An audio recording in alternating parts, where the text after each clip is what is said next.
All right, hello everybody. Can you see us? Wave if you can see us. We can see you. Yay! All righty, I'm Victor PAYAN. And I am Invisible. I am David Zamora Casas, evil primo. I am Diablo Casas, and I just came in from Huntington Beach. I don't need no mask. It's America. You are a mask. Oh, she's gone now. So if you don't know who David Zamora Casas is, he is a San Antonio icon who we interviewed in a previous conversation. He was actually our first conversation when we were planning to do this as a podcast, and then we luckily videotaped it. So now as we transition to the web, to Zoom, we had the video posted. But if you go to our website, DREAMOCRACYINAmerica.org, we have conversations with Guillermo Gomez Peña, Herbert Siguenza from Culture Clash. We have Christina Wong from California, who's doing an amazing job with her anti-sewing circle squad. Hey, here I am. This is POCHA PEÑA. Yes, and welcome everyone. And we just donated over 700 masks to the Navajo Nation. Woo, let's hear it for Anti-Sewing Squad, led by Christina Wong. A wonderful collection of artists and activists from all over California and the nation. So that's a good time, good things. So people are doing really amazing work, and that's kind of at the core of what Dreamocracy is. So to give a little background on the project, we've got some people who are first-timers, but some people that we have seen for several meetings, like Rob Garcia and Joan Wyand. Yes. Who we pick up where de Tocqueville left off. Yes, Alexis de Tocqueville came to the U.S. in 1831 to do a study of the prisons initially, but he went around the country, which was the country at that point, and he did a study of democracy, which to this day is a spot-on study of the American character at that time, of the democratic system, the mindset. Only one problem: he only really spoke to landed white males. And so we're picking up the conversation to talk to everybody that he didn't talk to, and more significantly, communities west of the 1831 U.S. border. So a lot of you are in that, in that number, and are doing amazing work. And we want to make sure that your voices are heard and what you're doing is seen, so that we can collectively create a new Dreamocracy, because it is no secret that the one they built is 200 years ago is not working right now. So you all are the solution, because I'm going to go to the gallery mode here, because the people he didn't talk to look like you guys, and you guys have the solution. So we're talking to people all over the country who are doing great work, and we're focusing this month's conversations on coronavirus hotspots, because as Pocha was kind of intoning earlier, here in Orange County, we've got people in Huntington Beach who are flat out, thousands of people, making it as if this was a challenge. It's a civil liberties issue. As if it was a challenge to their freedom. And they live in very low-risk communities, but the people who serve them, the essential workers, live in high-risk communities. So even though people feel that they may be, they're asserting their rights, they actually are putting people at risk. And just to give you an idea, in Orange County, out of 14 deaths, it doesn't sound like a lot, but 10 of them were people that worked in assisted living facilities. So those are 10 likely people of color, in a whole county that is so wealthy, one of the top 3 wealthiest counties in California. But the people that are dying here are the people of color, and largely people that live in Central County. So food for thought. And they're essential workers, and they're service workers. And we need to remember the people that are putting the food on the table, that are growing the food, that are delivering the food. And Dred Scott is living in New York right now, so he's going to give us his view of the coronavirus situation there, which is one of the biggest epicenters.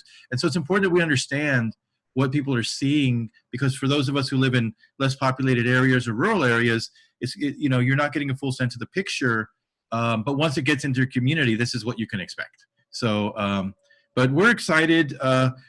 Raise your hand if we see you, if this is your first time hearing of Dred Scott. Have you heard of him before? Yeah. There's a few people that haven't heard of him. Well, what's really excited, Dred Scott is an artist who has done one of the most subversive artists. Controversial. In America. But I don't think he set out to be controversial. He set out to, I think he set out to challenge. To challenge. To challenge, our stasis and perceptions. Limited thought process. Yes. But through his work, he inspired the ire of the whole Senate of George Herbert Walker Bush when he was still in school at the Art Institute of Chicago. And we're going to talk about that, and was also instrumental in a landmark Supreme Court decision about civil liberties, speaking of freedom. And his latest project is a reenactment of an 1811 slave revolt. So we're going to be talking about that and other we issues. love reenactments. We love historical reenactments and reimaginings. You can see us here in our beautiful 1831 regalia here. So, you know, he really did a great job, and I'm excited to hear more about it. Yeah, so let's bring him on. Let's find you, Dred, and unmute you and turn on your camera. And I think you're already with us. So hey! Say hi to everybody, Dred. Hi, everybody. Yay! Yay! It's a Zoom thing. We're all waving. All righty. So we're excited to have you there. You're in Brooklyn right now? Brooklyn, yes. Planet Brooklyn. Tell us what it's like right now, because I mean, you know, I guess maybe walk us through a little of what you saw when the siren started happening, and what it's like now. So, I mean, it's kind of weird. I mean, I'm an artist, and, you know, as artist, I am part of that non-essential labor. I have the freedom to, well, be on Zoom meetings and sit at home around a computer. And, you know, so inside my house, things are okay.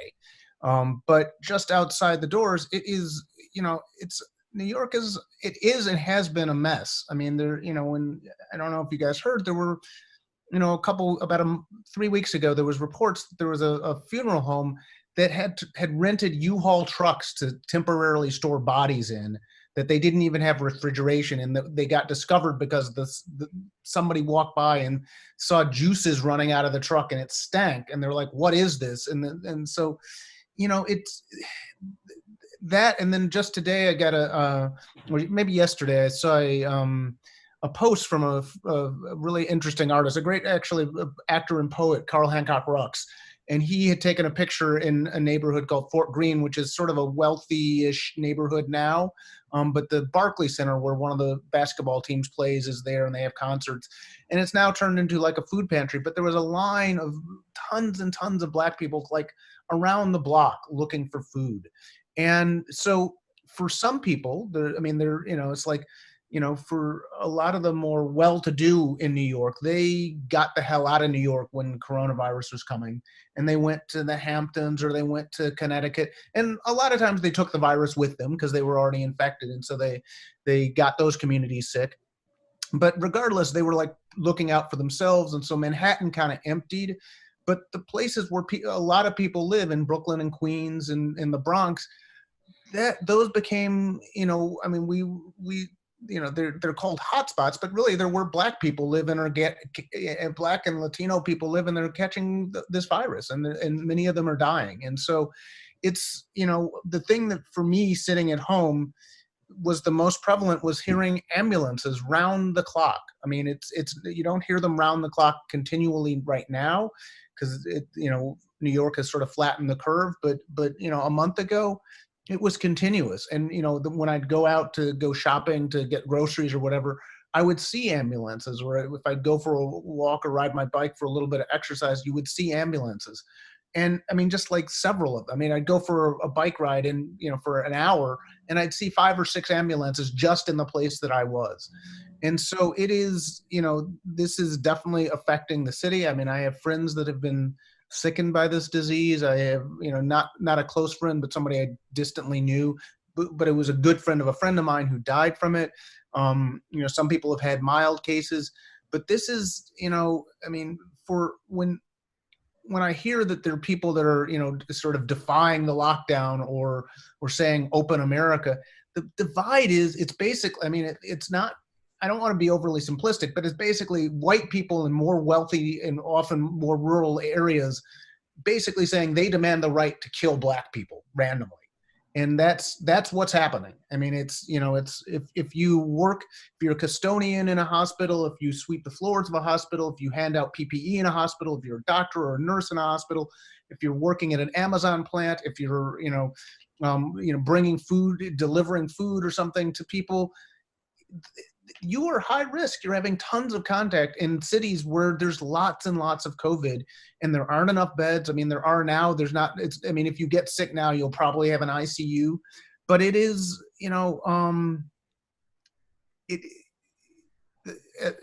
virus is there. There have been 20,000 people in New York City that have died from it, and I forget the statistics on how many people have it here, but I think it's about 300,000 in New York City at this point, which is just it's insane to think that there are way more cases here than were in China at the time when people were hearing these alarm bells going off back in January, and so it is. But the good news is, for those that think this doesn't affect them, it'll get to you. Just give it time, and that's the really horrific thing about this, is that we're just seeing the early stages, and yes, it's possible that a vaccine will be developed, and yes, it's possible it'll be distributed equitably and everybody will get it really soon. But I believe the scientists, and I think that in all likelihood, even if there is, there's no vaccine for HIV now. And that's a pandemic. And, yes, this is, there's reason to hope in a certain sense, but I just think that, with this Memorial Day weekend, mark my words, in a month, there are going to be a lot of COVID cases all around the country. And I'm not a scientist. I'm not an epidemiologist.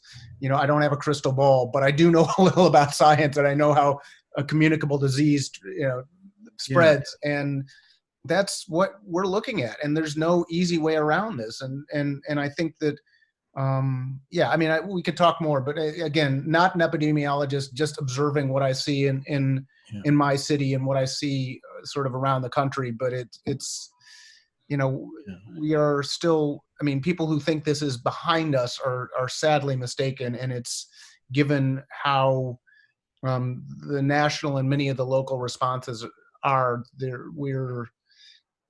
There's some really dark days ahead.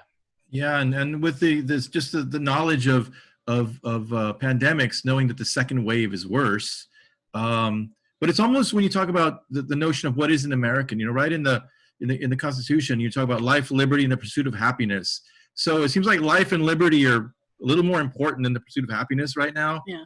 And so you can put off that going to the beach for a little longer, and it's really not affecting your liberty because the laws aren't changing, other than if you don't wear a mask, you're going to get a ticket like you would if you didn't wear a seatbelt, or there's no shoes, no shirt, no service. People don't freak out about that. But we have a crystal, maybe not a crystal ball, yes, but our crystal tells us that the virus is entering Trump territory. Yeah. And so that'll be very interesting. The White House now on this Memorial Day. Yes. Yeah. And my favorite meme that I saw was, said with seatbelts, it's click it or ticket. And that now it should be mask it or casket. If you choose to go out without, like you said, you're going to catch it. You're going to spread it to other people, but inevitably you're going to get it. So. But the thing is, the ironic thing, so like most people who catch this are going to live.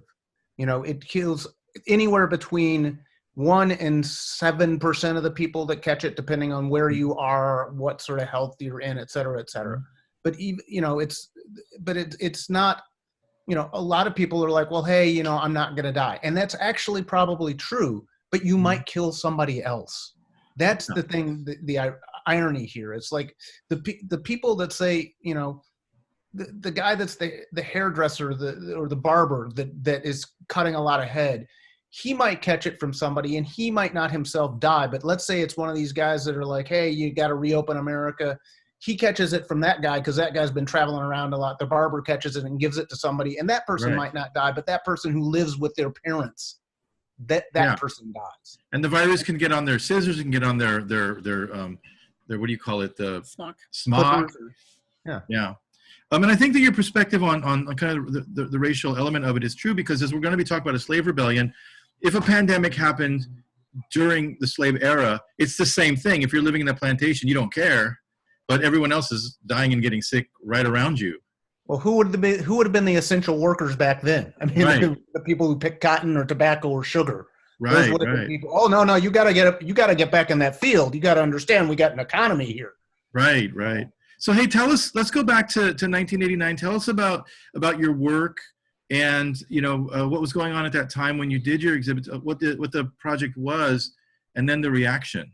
Yeah. Because I don't think you started out to go, I'm gonna piss off the president and the Senate, but we're probably, once it happened, you worked with it.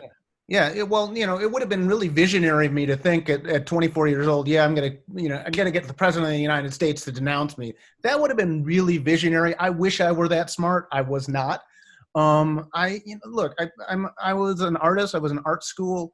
I, at the time, had become a revolutionary and was trying to make art that talked deeply about some of the big questions confronting humanity. I made this work called What is the Proper Way to Display a U.S. Flag? It's a conceptual artwork. It's an installation for audience participation that consisted of a photo montage of photo montage that had text that said, "What's the proper way to display a U.S. flag?" Below that was images of South Korean students burning American flags, holding signs that said, "Yankee, go home, son of a bitch." And below that was flag-draped coffins draped in an American flag coming back from Vietnam in a troop transport. And then below that photo montage on the wall was a shelf that had books on it that people could write responses to the question, what is the proper way to display a U.S. flag? And below that was a 3x5 foot flag that people had the option of standing on. So people were supposed to interact and engage with the work. And as I said, I'm a 24-year-old art student. Nobody thinks that art is either a career or could even deeply become part of huge social questions to the point where presidents would intervene. But I did actually think that art mattered. And I was setting out to make work that talked about a big question. In this case, it was 1988. George Bush the First was appearing literally in flag factories on his campaign stops and saying, look, unlike, England and other places that have a king and queen to unite us, we don't have any of that. The thing that we have is the American flag, and we need to rally around that. Now, this is 1989. It's not, 2020 where Trump could, talk about Colin Kaepernick and everybody, oh yeah, patriotism, yeah, we got that. In 1989, the U.S. was still the country that lost the Vietnam War, and people were saying, hey, you old people who want to revere that flag, to hell with you. You people are old. There were national liberation and revolutionary struggles that had rocked the world. And a lot of people, there was a whole generation that got dragged to Vietnam to kill people over there and fight and die for U.S. imperialism that didn't want anything to do with the flag. And many of them came back and they threw their medals back at the White House and the Capitol. And there was a real sense of this country is not so great. In fact, perhaps it is the problem in the world. And so when Bush is getting up, appearing in these flag factories saying, look, we don't have a king or queen, we need the flag. I mean, it was really to try and reset terms and tell people, no, we got to get back to the America of the 50s and actually prepare for wars that the U.S. was going to then start, waging. And so I wanted to make work that actually talked about what does the U.S. flag represent? What does U.S. patriotism represent? What's the history of the U.S. patriotism? Why is it that, when people rise up, say in South Korea or anywhere around the world, one of the first things they did was burn the American flag. And so open up a debate that would allow all sorts of people. If you love the flag and think America's a great country, you can come write in the book, hey, America's really great and here's why. Or if you're had your brother was shot by the police and the police walked over and kicked over his body to make sure the nigger was dead. And then, then say, hey, that cop wore a flag patch on his arm. That person would be able to say that and then have equal footing to discuss this question. So the ideas of people who felt victimized by America had equal footing with people that actually normally have the center of the debate on this question. And so I set out to make a work about that. And then it did become controversial. It did get to the point where George Herbert Walker Bush called my work disgraceful, which I thought, the president of the United States knows I exist and he doesn't like what I'm doing. Well, right on to that. I want to do that some more. This is a really good thing that art, again, I'm 24 years old. I'm in a Midwestern art school. The culture wars haven't happened yet, really. And, if you had asked me, well, could art change the world? I would have said, yeah. But if you pressed me, I would have qualified that by saying, well, if your name is Chuck D or if you're Steven Spielberg, those guys reach millions of people. I'm a visual artist, and on a good day, 500 people might see my work. And then it got to the point where presidents were denouncing it, and then Congress ultimately outlawed it, which that was actually, this work is powerful. This could matter. And so, and when you said, hey, I ran with it, I was smart enough to realize that, oh, this question of can art matter? What can it say? Why is it that people from the housing projects in Chicago were waiting in line an hour to see an artwork by a previously unknown art student?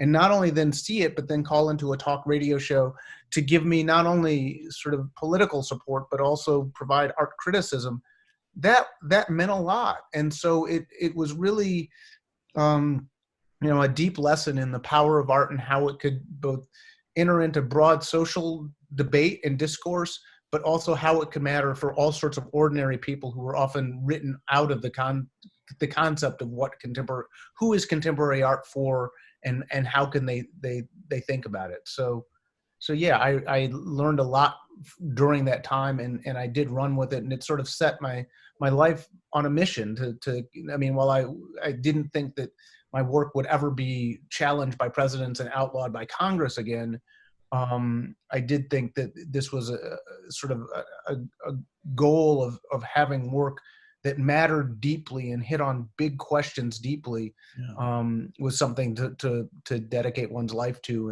and to sort of try to contribute to revolution through that. Yeah, and to give people in the audience just a reminder, a context of the era that we're talking about. Born on the 4th of July, the film came out in 1989, and in 1988, another film came out called Talk Radio. Now that you mentioned Talk Radio, Eric Bogosian, about a talk radio host that was killed by the Klan, because he was one of these, shock jocks, but he would, rail on the Klan, and they ultimately killed him. So this is the world that we're living in at that time that you're responding to. We have a PowerPoint, so I'm going to put up the PowerPoint for everybody to see that starts with your exhibit. So as we walk through it, this is the exhibit that he's talking about. So it's not some really Maoist violent thing. You've got the flag on the ground. You've got the book that people write in, a photo on top of, I don't know if we're going to see it later, but one is flag draped caskets and one is the Vietnamese burning the flag. Is that what it is? I think the next one, you'll have to, there we go. Yeah, so that's the detail of the photo montage that appears at the top. And so there's South Koreans burning an American flag, and then flag draped coffins in a troop transport coming back from Vietnam. And so to write in the little book there, people had to step on the flag. That was no, they didn't have to. I mean, if you go back one, you could stand to the side of it, and many people did. But the thing that I think was most sort of challenging about the artwork, that I think the powers that be felt most threatened by, was that people had a choice, and many people chose to stand on the flag, either as an iconoclastic sort of, just like, oh, I didn't know I could do this, or some people who really felt victimized by America said, oh, I am so happy to wipe my feet on Old Glory. And so you have some of the response in the PowerPoint. So walk us through some of the response that you got. So, this is just a couple of examples to show that it's not just my, what I had to say. This is just like, people wrote long things. Like on the left-hand page, you could say it's just one sentence. On the right-hand page, you could see it's a whole, goes on for more than one page. If you skip to the next one, people did, some people wrote really short stuff like, hey, on a pole. Sometimes people wrote, did drawings and stuff. And so there were all sorts of things that people put into the comment books. They wrote in different languages. There's Farsi and Spanish. And so one woman wrote, I'm a German girl. If we Germans would admire our flag as you all do, we would be called Nazis again. I think you do have too much trouble about this flag. Another one. Another veteran wrote, I'm a veteran defending the flag, as I would personally never defend your stupid ass. You should be shot, U.S. Navy SEAL team. And so I received a lot of death threats. And then somebody wrote, the flag I'm standing on stands for everything oppressive in the system, the murder of the Indians and all the oppressed around the world, including my brother who was shot by a pig who kicked over his body to, quote, make sure the nigger was dead, unquote. The pig was wearing the flag. Thank you, Dred Scott, for this opportunity. And so there's a whole range of things I've just tried to capture. And this is a demonstration of 2,500 reactionary veterans, almost all of them white, almost all from the Korean War and World War II. And they chanted things like the flag and the artist, hang them both high, bringing back images of slavery. And it was a really ugly sort of racist, it was a lynch mob basically. And they wanted me dead. And fortunately that didn't happen. Wow, that's crazy. So when did the Senate case, or the Supreme Court case, I should say, didn't stem from this exhibit per se, but to your response to this protest, right? Well, no, I mean, so here's, just Bush calling the work disgraceful. I mean, so going through time, and a lot of stuff gets collapsed here, but the work was on display at the School of the Art Institute of Chicago, where I was an undergraduate art student, 24 years old. Bush calls it disgraceful. If you go to the next image, you could see that then the Senate outlaws it. So this is what's skipped over here is there was a flag burning that happened in 1984 by a man named Joey Johnson at the Republican National Convention. That went to the Supreme Court in 1989, and the Supreme Court ruled in his favor. I mean, after a fierce political battle, the Supreme Court ruled that that was protected speech. And so the Senate did not like that ruling, and the Texas law was written in a really funky way.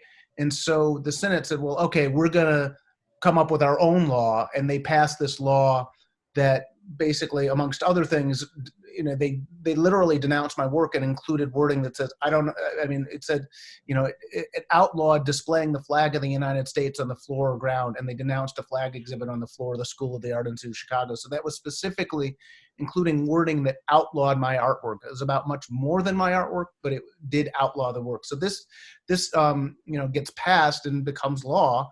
And so as soon as that law goes into effect, people all over the country burn flags around the country. In New York, where I was at the time, in Seattle, in San Francisco, in Los Angeles, in Chicago.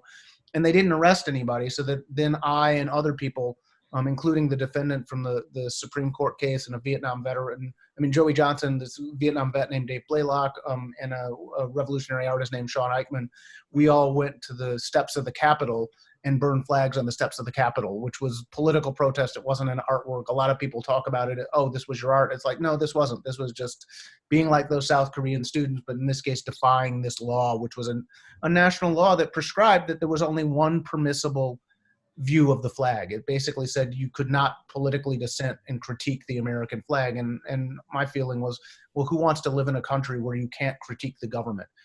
Right. And that's what we went fighting it. I mean, it's like I realized a lot of people would not necessarily have the same view of the American flag that I have, and that it is a flag that's is of a country that was founded on slavery and genocide. And there's nothing. This country is a nightmare for humanity, and it needs to be overthrown through revolution at the soonest possible moment. Many people wouldn't think that, but they don't want to live in a country where they can't decide to say fuck Trump and burn a flag if they feel so inclined, where the government is the only one that could tell you how you can use the flag and whether you could critique the flag or the government by extension. And so we burn flags. And I think if you show the next slide, you can, you might have a picture of me, a young me, burning flags on the steps of the Capitol. Before we move on, though, I want to note that the Senate voted 97-0 to outlaw the displaying of the flag on the floor or the ground. So that's a rare display of unity. Yeah. So that you also have that going for you. Yeah. Okay, hold on. Where are we? There we go. So yeah, so that's a young me burning flags on the steps that were burning a flag. And there were, three other people, as I said, Joey Johnson, Dave Blaylock, and Sean Eichmann. But I was the good looking one, so they took my picture. So I got the photo op, complete with like a mustachioed, Capitol Police and another guy on a radio. It takes several people to arrest one flag. Yeah, I was going to say that is a classic Chicago mustache right there. Yeah, but this is in the steps of the Capitol in D.C., but, he was inspired by Chicago, I think. Oh, okay. He probably saw the movie Blues Brothers and was like, oh, I want to be on one of those cops. Okay, so this is another project here, Imagine World, because you're also a visual artist, like you mentioned. Yeah. You do sculpture. These are obviously interventions that you do. Tell us about your artistic vision, because now you've won this battle, and you've got a mission. Well, we won that battle, which was great, and my mission is to try and make work that talks about, again, some of these big questions confronting humanity. And so most of my work shows in galleries and museums.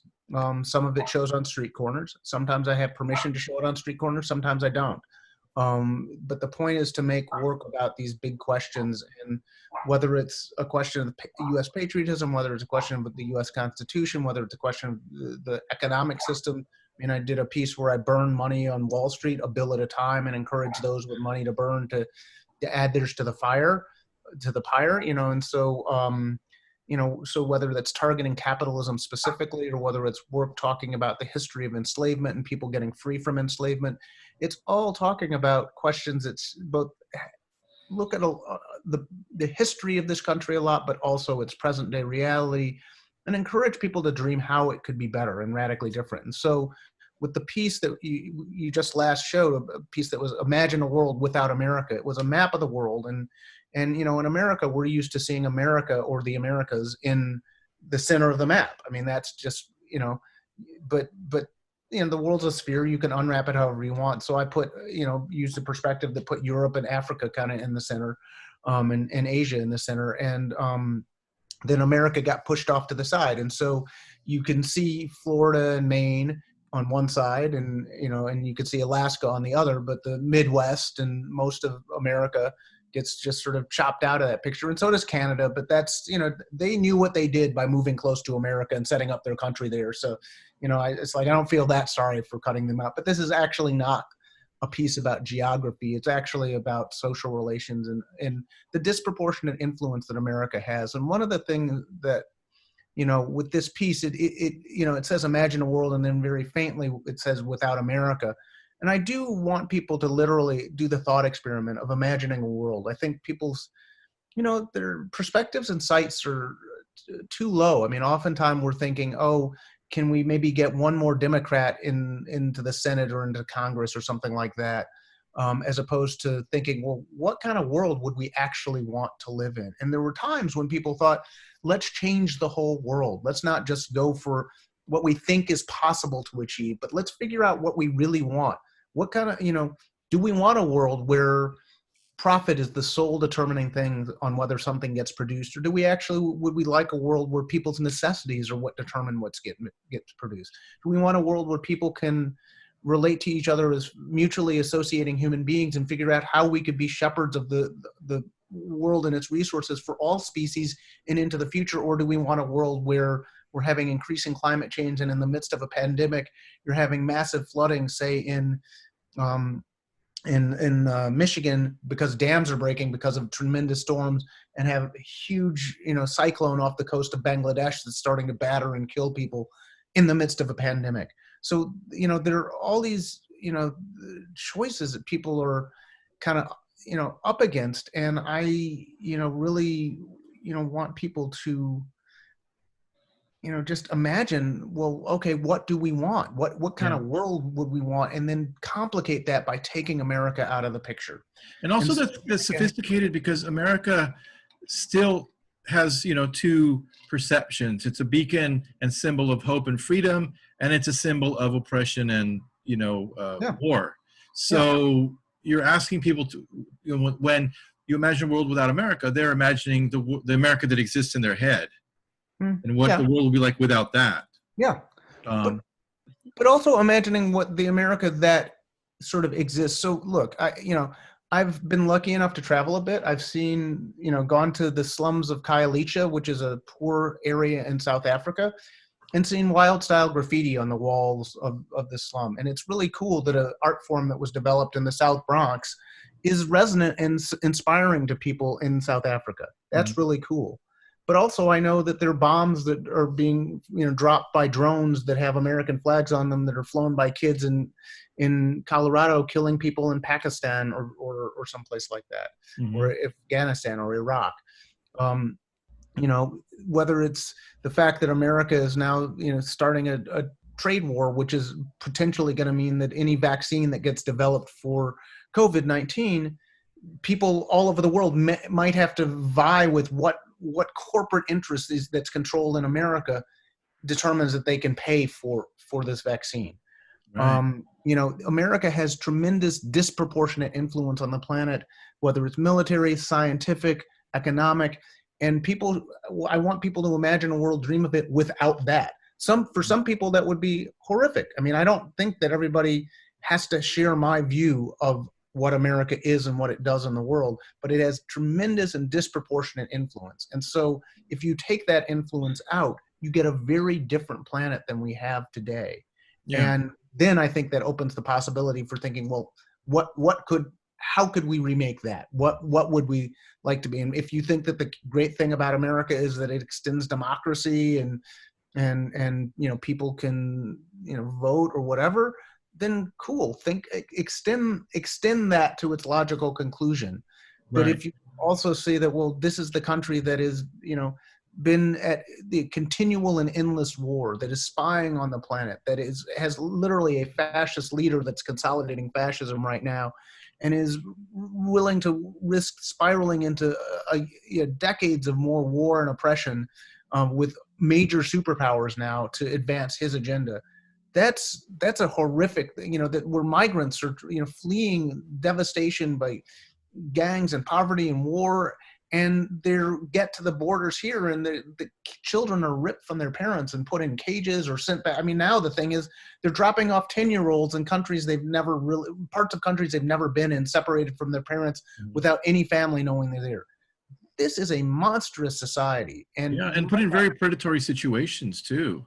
Yeah, that they have no support system. Yeah. It is a surreal concept to think of a world without America. Some of my ancestors come from Bolivia, hence the vestuario here. Yeah. And I always thought, I spent my summers in Bolivia throughout my childhood and teens.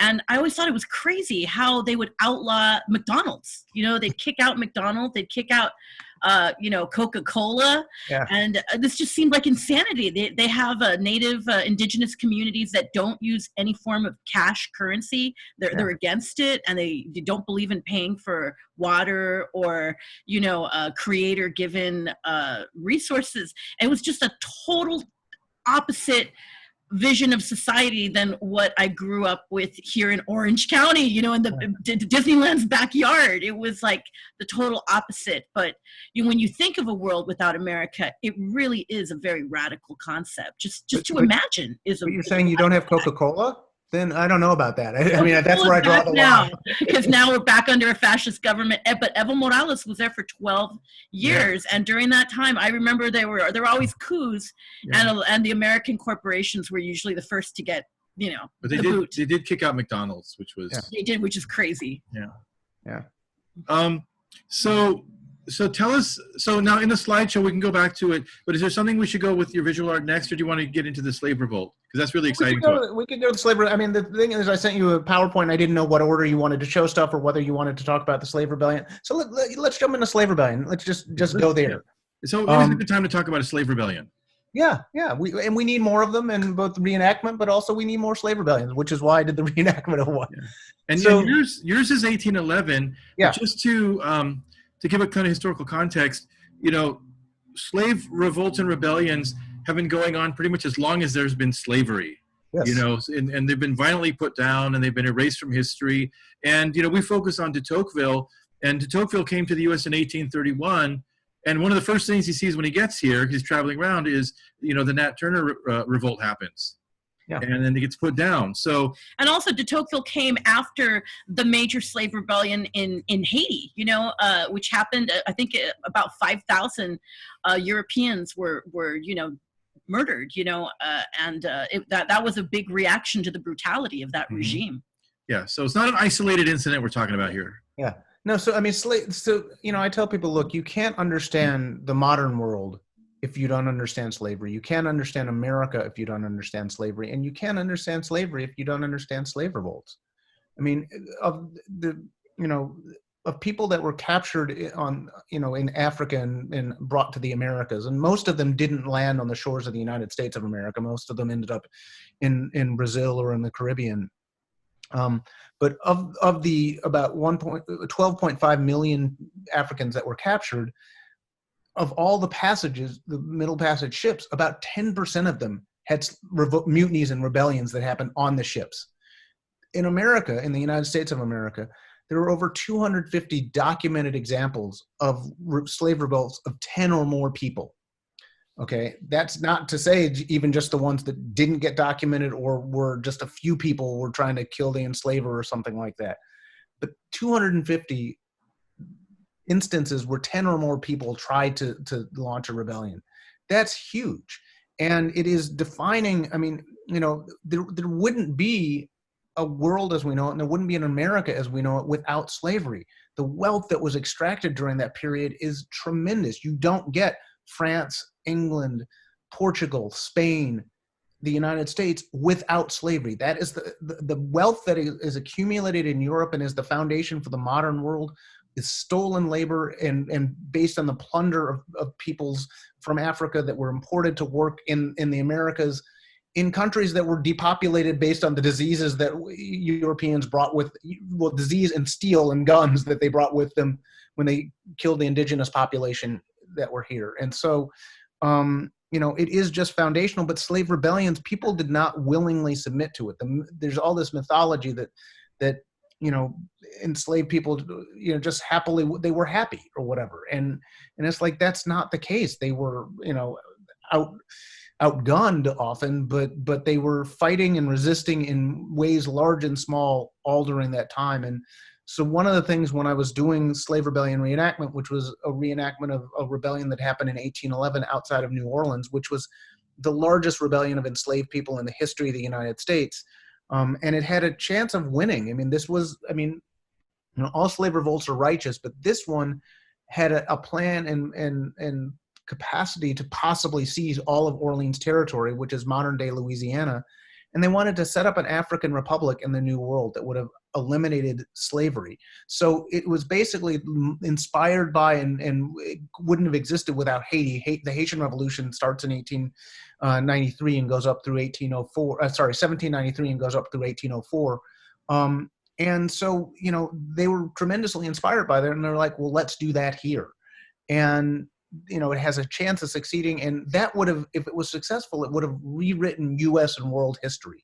So there was a real point of getting people to understand that, but also to recenter and rethink about how the most radical ideas of freedom and emancipation in America, the United States of America at the time, was in the heads of enslaved people. We study, you know, oh, George Washington and Thomas Jefferson, and they wrote all of this. They wrote the Declaration of Independence. They wrote the Constitution. They wrote, well, first off, they were principally enslavers. That's what they were. They weren't people who thought, ooh, here's this new social system where everybody could vote on occasion. Mostly they were big slave owners, and they were writing a document, for, you know, the Constitution, which was a document written by enslavers and friends of enslavers to design and develop the legal and political framework for a society's economic foundation with slavery. So people talk about, well, we want to know about freedom. We need to look at the early roots of it. We study this. Well, in all honesty, the people who were fighting with the most radical vision of trying to get free of enslavement were the people who had a much more radical understanding of what freedom was. Because the thing that, I mean, no modern day person would say that you could get to a basic just or good society in America in 1811 if you didn't get rid of slavery. You couldn't do it. There's no way that by our modern standards we'd say, well, you know, America was pretty, I mean, de Tocqueville even himself said, well, you know, this is a pretty good experiment. This democracy thing is pretty good, but there is one problem: slavery, you know, and that is, as modern day people, I mean, even as monstrous and horrible as Donald Trump is, he doesn't actually believe in owning human beings. He might kill them. He might separate them from their parents. He might torture them. He might blow them up. He might even rent a lot of them, but he doesn't believe in owning people. And I think you'd be hard pressed to find a lot of people who actually believe that. And these are people that are parasitic oppressors. And good people definitely don't believe that. But, you know, so, you know, here's this thing of this example of 1811 is that the most radical thinkers on the planet or in the country were enslaved. And they had this brilliant solution. It's like, what we need to do, the problem is we're enslaved. The solution is to end slavery. Not like, let's form a super PAC and see if we can only get whipped Monday through Friday. It was like, let's get rid of slavery.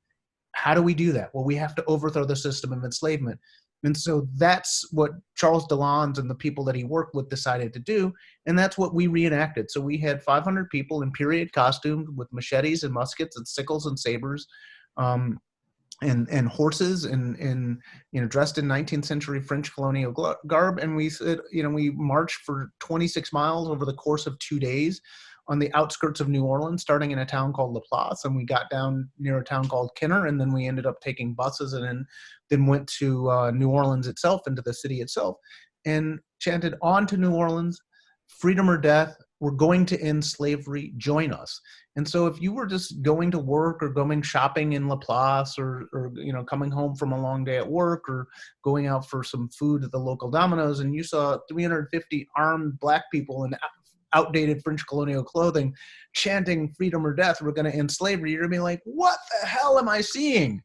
And in that moment, you can rethink a lot of long-held assumptions. And so it was a profoundly uplifting project, because it was, this thing of, centering sort of black people, descendants of Africans, as freedom fighters, as opposed to, well, slaves or something like that. That's really liberatory. That actually changes both the narrative of history, but how we conceive of ourselves in the present, and who is capable of changing things, and how does that happen. And so putting that vision out there, both in live, so you're just seeing it if you happen to be in that region, or seeing news coverage of it, or seeing it in your Instagram feed, it was sort of exploding a lot of myths, but also putting forward a way in which people both in the past fought for change, but also people, descendants of Africans and indigenous people could fight for change in the present.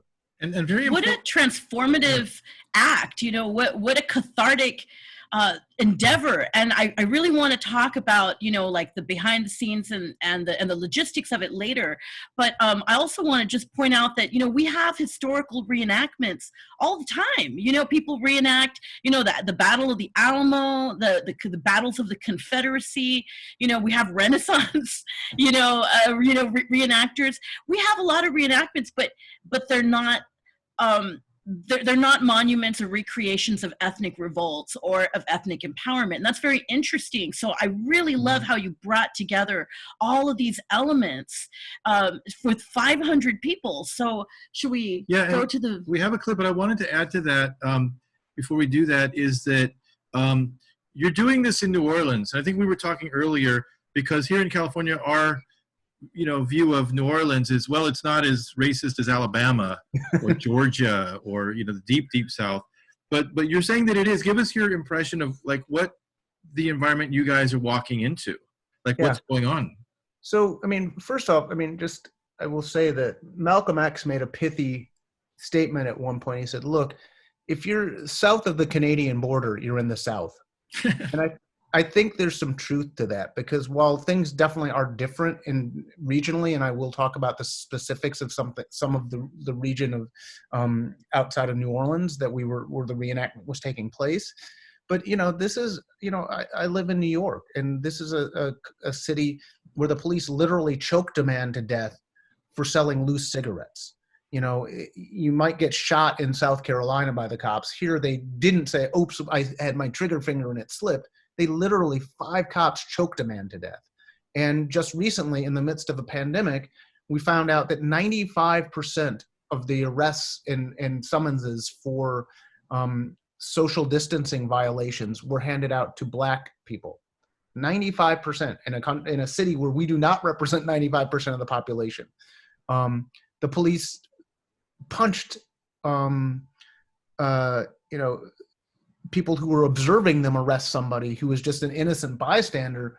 And so the guy was like, why are you jacking this dude up? And so the cops got out and wailed on him. And so, the racism is in full force all over this country. Mm-hmm. And it can get you killed in New Orleans. It could get you killed in New York. It could get you killed in Seattle. It could get you killed in Maine. It could, that's what America is. But there are particularities of the South. And so, this project, New Orleans, the city itself is actually kind of cool. It has its own racism there, but this project mostly took place in the suburbs or the exurbs of New Orleans. It started in a town called Laplace, which is about 35 miles upriver from New Orleans. And upriver, east, west, north, south isn't really direction. Just up the Mississippi is the direction. And so, Laplace is a small, poor community in the parish of St. John. Parishes are sort of like counties.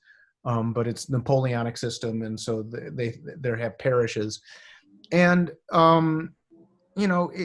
it's a region where, when I started talking with the people, because this was a very much a community involved, community engaged project, and one of the pastors who became a really strong advocate for the project, Pastor Donald August, he said, "Look, Dred, I really like this project. I want to do this project. My wife, grew up in the woodland quarters, which the rebellion started at the Andrew Plantation, which is also known as the Woodland Plantation, in 1811.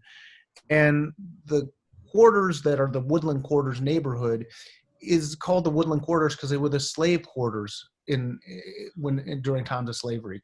And sort of after enslavement ended, they continued sharecropping. So even up into the 1960s, poor black people were growing sugar and other crops, much the way that people were enslaved 150 years before that. And so, Donald August says, "Look, I really want to support this project because the conditions people face, they both don't know the history. The younger generation doesn't know the history, and the conditions people face are very much predicated upon that history of slavery. But I got to tell you, this is a racist part of the country. I am concerned for my congregation that, they firebombed churches in this region. There was a white supremacist who just about a year earlier was firebombing black churches. And then he told me about the school that was the high school when segregation was formally outlawed, the white people set up a separate school so that black kids couldn't go, they had the black public school, and then initially it was a Catholic school, but then it became a public school, but black kids weren't allowed to go there. And then when it was forced to be integrated, they decided to make the mascot the rebel, and the flag the Confederate flag, and the rebel was, they viewed the Confederacy as the rebels. And so imagine being a black kid and you wanting to play football or whatever, and you have to play for the rebels, the people who wanted to enslave you, and the descendants of those people saying, yeah, those were the good guys. And so, Pastor August was saying, look, this is a dangerous area of the country, and I have to think through how we can safely participate. Other people in the region said, look, some of the area you're going through. So we went from St. John the Baptist Parish down through St. Charles Parish. In St. Charles Parish, they said that is literally Klan country. There's guys that walk around with their guns and their Confederate flags. I talked earlier about how, when they were taking down the Confederate monuments, which a lot of that was started by activists in New Orleans, that Take 'em Down NOLA organization, and they wanted these racist monuments to come down. And the guy who got the contract, just some construction dude, his company got a contract to take down the monuments. He was a white dude. White supremacists firebombed his car. He was white. So, this is the region of the area. And during Hurricane Katrina, that's the region where sheriffs were literally shooting at people trying to flee New Orleans, which was flooded at the time. And they were preventing them from getting across a bridge by literally shooting at people. And this is 2005. So, there is a particularity of the South and of that region. And this is a racist region, and people were very nervous about how to successfully and safely do this project. And a lot of the people that were reenacting were from the area, right? Yeah, the majority were. I mean, people did come from all over the country to participate. There were people that came from Oakland and New York and stuff, but the majority of the participants were from the New Orleans area, and many of them, I would say probably about half of the people were from New Orleans, the city. A quarter of them were probably from the region of, they included Laplace and the town of Norco. So there were a lot of people. We did a lot of community outreach and work with the community in where the reenactment was largely taking place. And then about a quarter were from outside of the region. So from Florida, from Oakland, from New York. Well, let's look at a clip here. We've got a couple of clips that you sent us. Let's see, where's the full screen?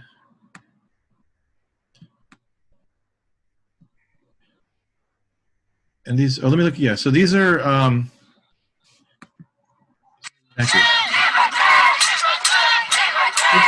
something on my screen. Oh, sorry, what was that? I'm just seeing a still image on my screen. Oh, okay. Let me.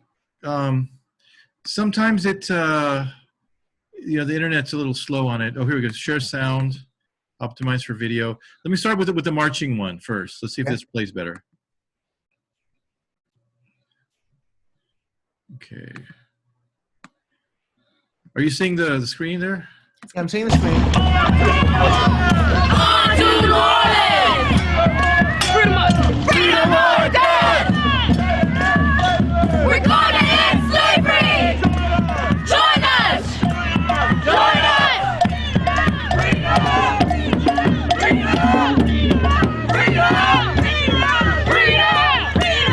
Freedom! Freedom! That's really empowering. Okay, let's show this the second clip. Let's see if we can get that going this time around. Okay, hold on. And that's a lot of people. That's all I got to say. It's a lot of people. No more change! No more change! No more change! No more change! No more change! No more change! It's impressive. And I got to say, great costumes. Yeah. And I think that one of the things that impressed us is you've got, hundreds of people marching down the streets with muskets and farm implements and sharp objects, and nobody got killed. Nobody was murdered. Oh my God. Nobody was murdered. I mean, no white people were actually harmed in the making of the, oh, you meant black people. Yes. Okay. It was, we had to think a lot about and do a lot of work to make sure that nobody was harmed. I mean, so, there was a big team behind this. You talked about the costumes. There was a whole costume designing team. And not only did they do the designs and some of the production, but the production was done in a way that we had a lot of sewing circles. That we had many that were in New Orleans itself, but we did a lot that were in the regions that where the reenactment was starting. And so that was an important outreach into the community. And one of the things we knew was that if we got a lot of community buy-in, that even if people themselves didn't participate, that it would be like, let's say some, racist white supremacist guy really doesn't like this project, but his, friend has made some of the costumes because his friend likes the project. He's going to be less inclined to actually physically attack it. So we did months and months of work in these varying communities. We did town halls, and because we both wanted people to participate, but we also wanted to sort of undermine the capacity of people that might be hostile to the project to actually attack it. And we wanted to give them a forum if they wanted to come out and have a conversation about it in advance. We wanted that to make that a possibility.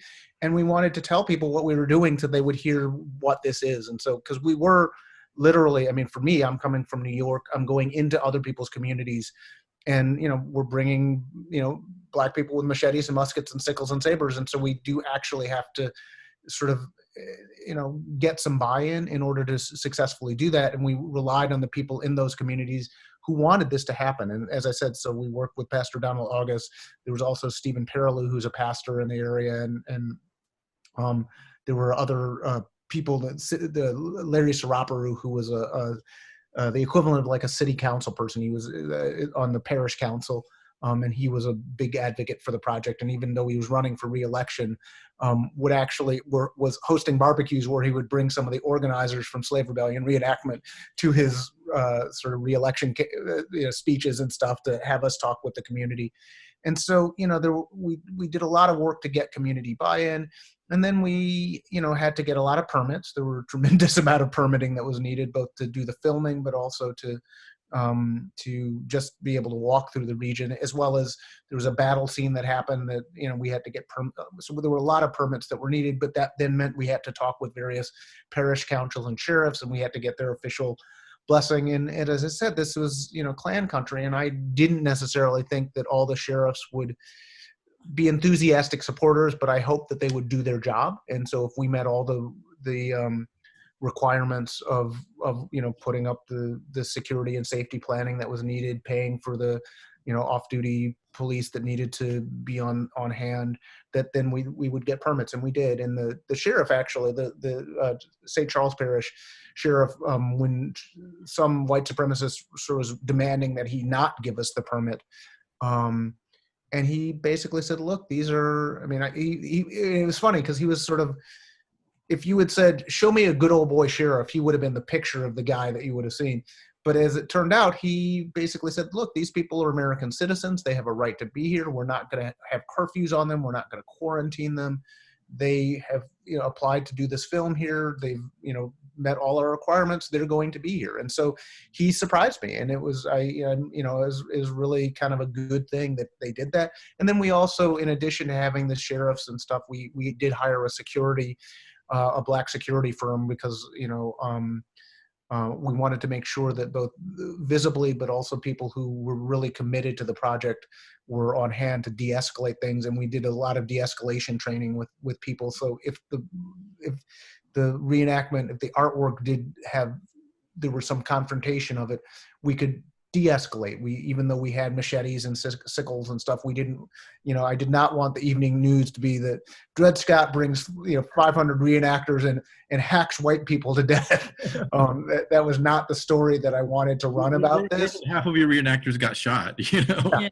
Now, I really like how you presented the concept to folks. You kind of, it's kind of, to me, seems like this Dale Carnegie thing where negotiating, you want to get the other side to say yes right away from the get-go. You want to start your argument with something that they have to agree with.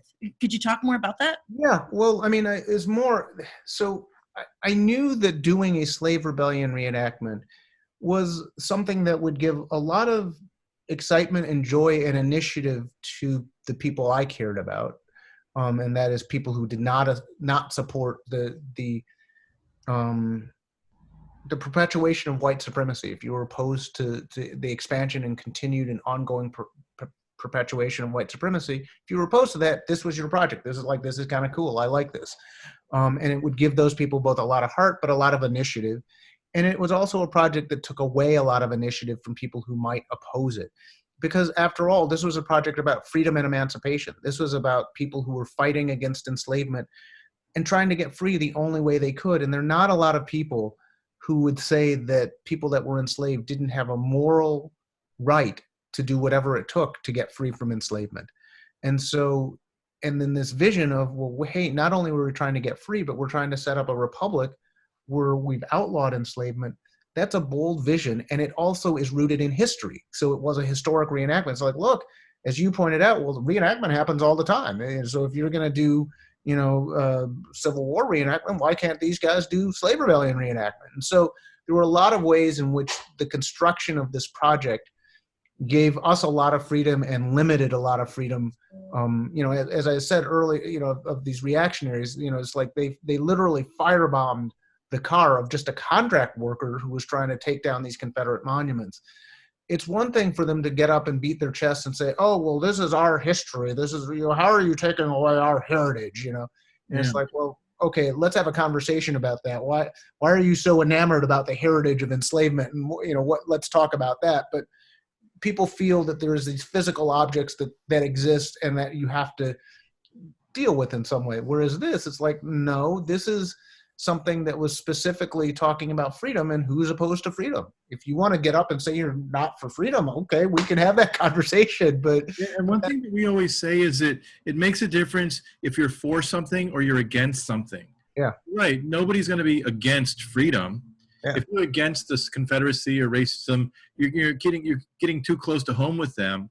But also when you talk about the South, it's important to reframe the discussion because, right now we all think of the South because the people with the loudest voices are talking about the Confederacy or talking about racism and are talking about Nazism. But the South, it has a proud tradition too. We had Elvis on last month, and he's doing this whole thing about Elvis, which is a Southern guy. So there are all these figures. If the South rallied around Elvis rather than General Lee, then, and Elvis was a winner, General Lee loser, Elvis winner.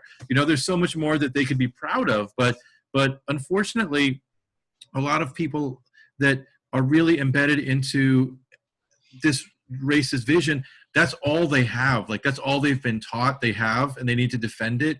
And there's so much more of value that's in their culture. But they've positive. constructed a whole identity around this. Or they've, I mean, not to cheapen the word, but they've been enslaved in this worldview by others. And likely people who have money that are benefiting from this oppression and division. But in the end, they lose out on the richness of what their culture has to provide. So, and I'm also surprised that you weren't met by Confederate reenactors. Well, as I said, we limited their freedom. They would have had to come out and say, well, hey, we're opposed to freedom and we're opposed to historic reenactment, and that wasn't going to play well. They might have, they're not stupid, but they would have known that, okay, they're going to get on TV and they're going to get asked questions they can't exactly answer in sound bites that's going to play well for their base. I mean, and I do think we also had some, the fact that we actually were really deeply engaged with the community really helped us a lot. And then we also got some luck. I mean, it's like, it's not inconceivable that whatever division of the Confederate Daughters of America or whatever, and their, or the White League or whatever, they could have come out. I mean, it's, but they didn't. I mean, so what's the outcome? Because now, as we're going into kind of an election cycle, and the whole notion of whether people are going to get out to vote at all is in question, whether they can vote by mail, or whether Trump's going to try to, cancel the elections in an era of great voter suppression. What do you feel is the outcome of this activity, this transformative, cathartic activity in the communities, or what lesson do people have to encourage them to go out and participate in their own, do their own reenactments in their own regions, but in also the very real context of this election coming up? Well, I mean, one of the things is that this was a deeply community involved project, and that what I haven't talked about so much is sort of how people were brought in to be reenactors. I didn't just work with a bunch of actors, and it wasn't like principally a casting call that went out. In 1811, Charles Delans and some of his comrades, Charles was the one of the leaders of the rebellion. He had relative freedom of movement. He went from plantation to plantation, and sort of recruited people that he thought would be his lieutenants and would be, very serious about participating in this rebellion. He brought them into his army, and then they in turn recruited other people. And so it was, you had to, by word of mouth, spread that rebellion. You couldn't just like call people down to the local coffee shop or hit people up on his Twitter feed or something like that. You had to do it clandestinely and with one-on-one conversations, one-on-two conversations, word of mouth. And so I sort of recreated that structure of, I talked with a relative handful of people, and they in turn, those who said they were willing to walk 26 miles, warm or cold, rain or shine, in some outdated French colonial clothing, they got recruited into the army of the enslaved, and they in turn were responsible for recruiting others into it. And so it was a lot of word of mouth, people talking about and having conversations of 21st century people with why this 19th century history of freedom and emancipation matters. And so we were bringing together people that might not have necessarily related to each other previously, but then they forged an army of the enslaved. And then through the course of the, 2-day reenactment, really got bonded into that. And so, there is a real legacy of people thinking about why this history matters, but envisioning themselves as freedom fighters, standing on the shoulders of these rebels from 1811. And in 1811, it was, if you said, hey, I got this plan, we're going to get free, we're going to end slavery. A lot of people would say, look, man, you could go get killed if you want to, but leave me out of that. I don't know about that. There's no way this is going to work. And yet they persisted and said, no, we're going to do this. And then they did launch a rebellion that, it was always still going to be a long shot, but it could have succeeded. And if it weren't for a lot of historic accident that happened that went against them, it could have gotten a lot further. And so, I think that people looking at that and saying, well, yeah, actually, they didn't go for the easy answer of just possibly either enduring enslavement or just running away themselves, which would have been hard, but a lot easier than saying, okay, let's organize an army to overthrow a system of enslavement. and let's come up with the plans to do that. And how are we going to work with the indigenous community? How are we going to work with the Maroons? How are we going to deal with this whole geographic area? What's the timing of this? They planned that. And so there were, 500 reenactors that were walking in those shoes and thinking through those same questions. And those people are kind of ambassadors for freedom in the present, because this was a piece that was simultaneously about the past, but also about the present. And so, I didn't have a prescribed thing of what people should do coming out of this. I know that there's some of the reenactors who came from Oakland have been meeting since then. Some of the reenactors from that were from the New Orleans area have been, many of them are activists in the efforts to shut down some of, Cancer Alley is, has the highest concentration of cancers in the country.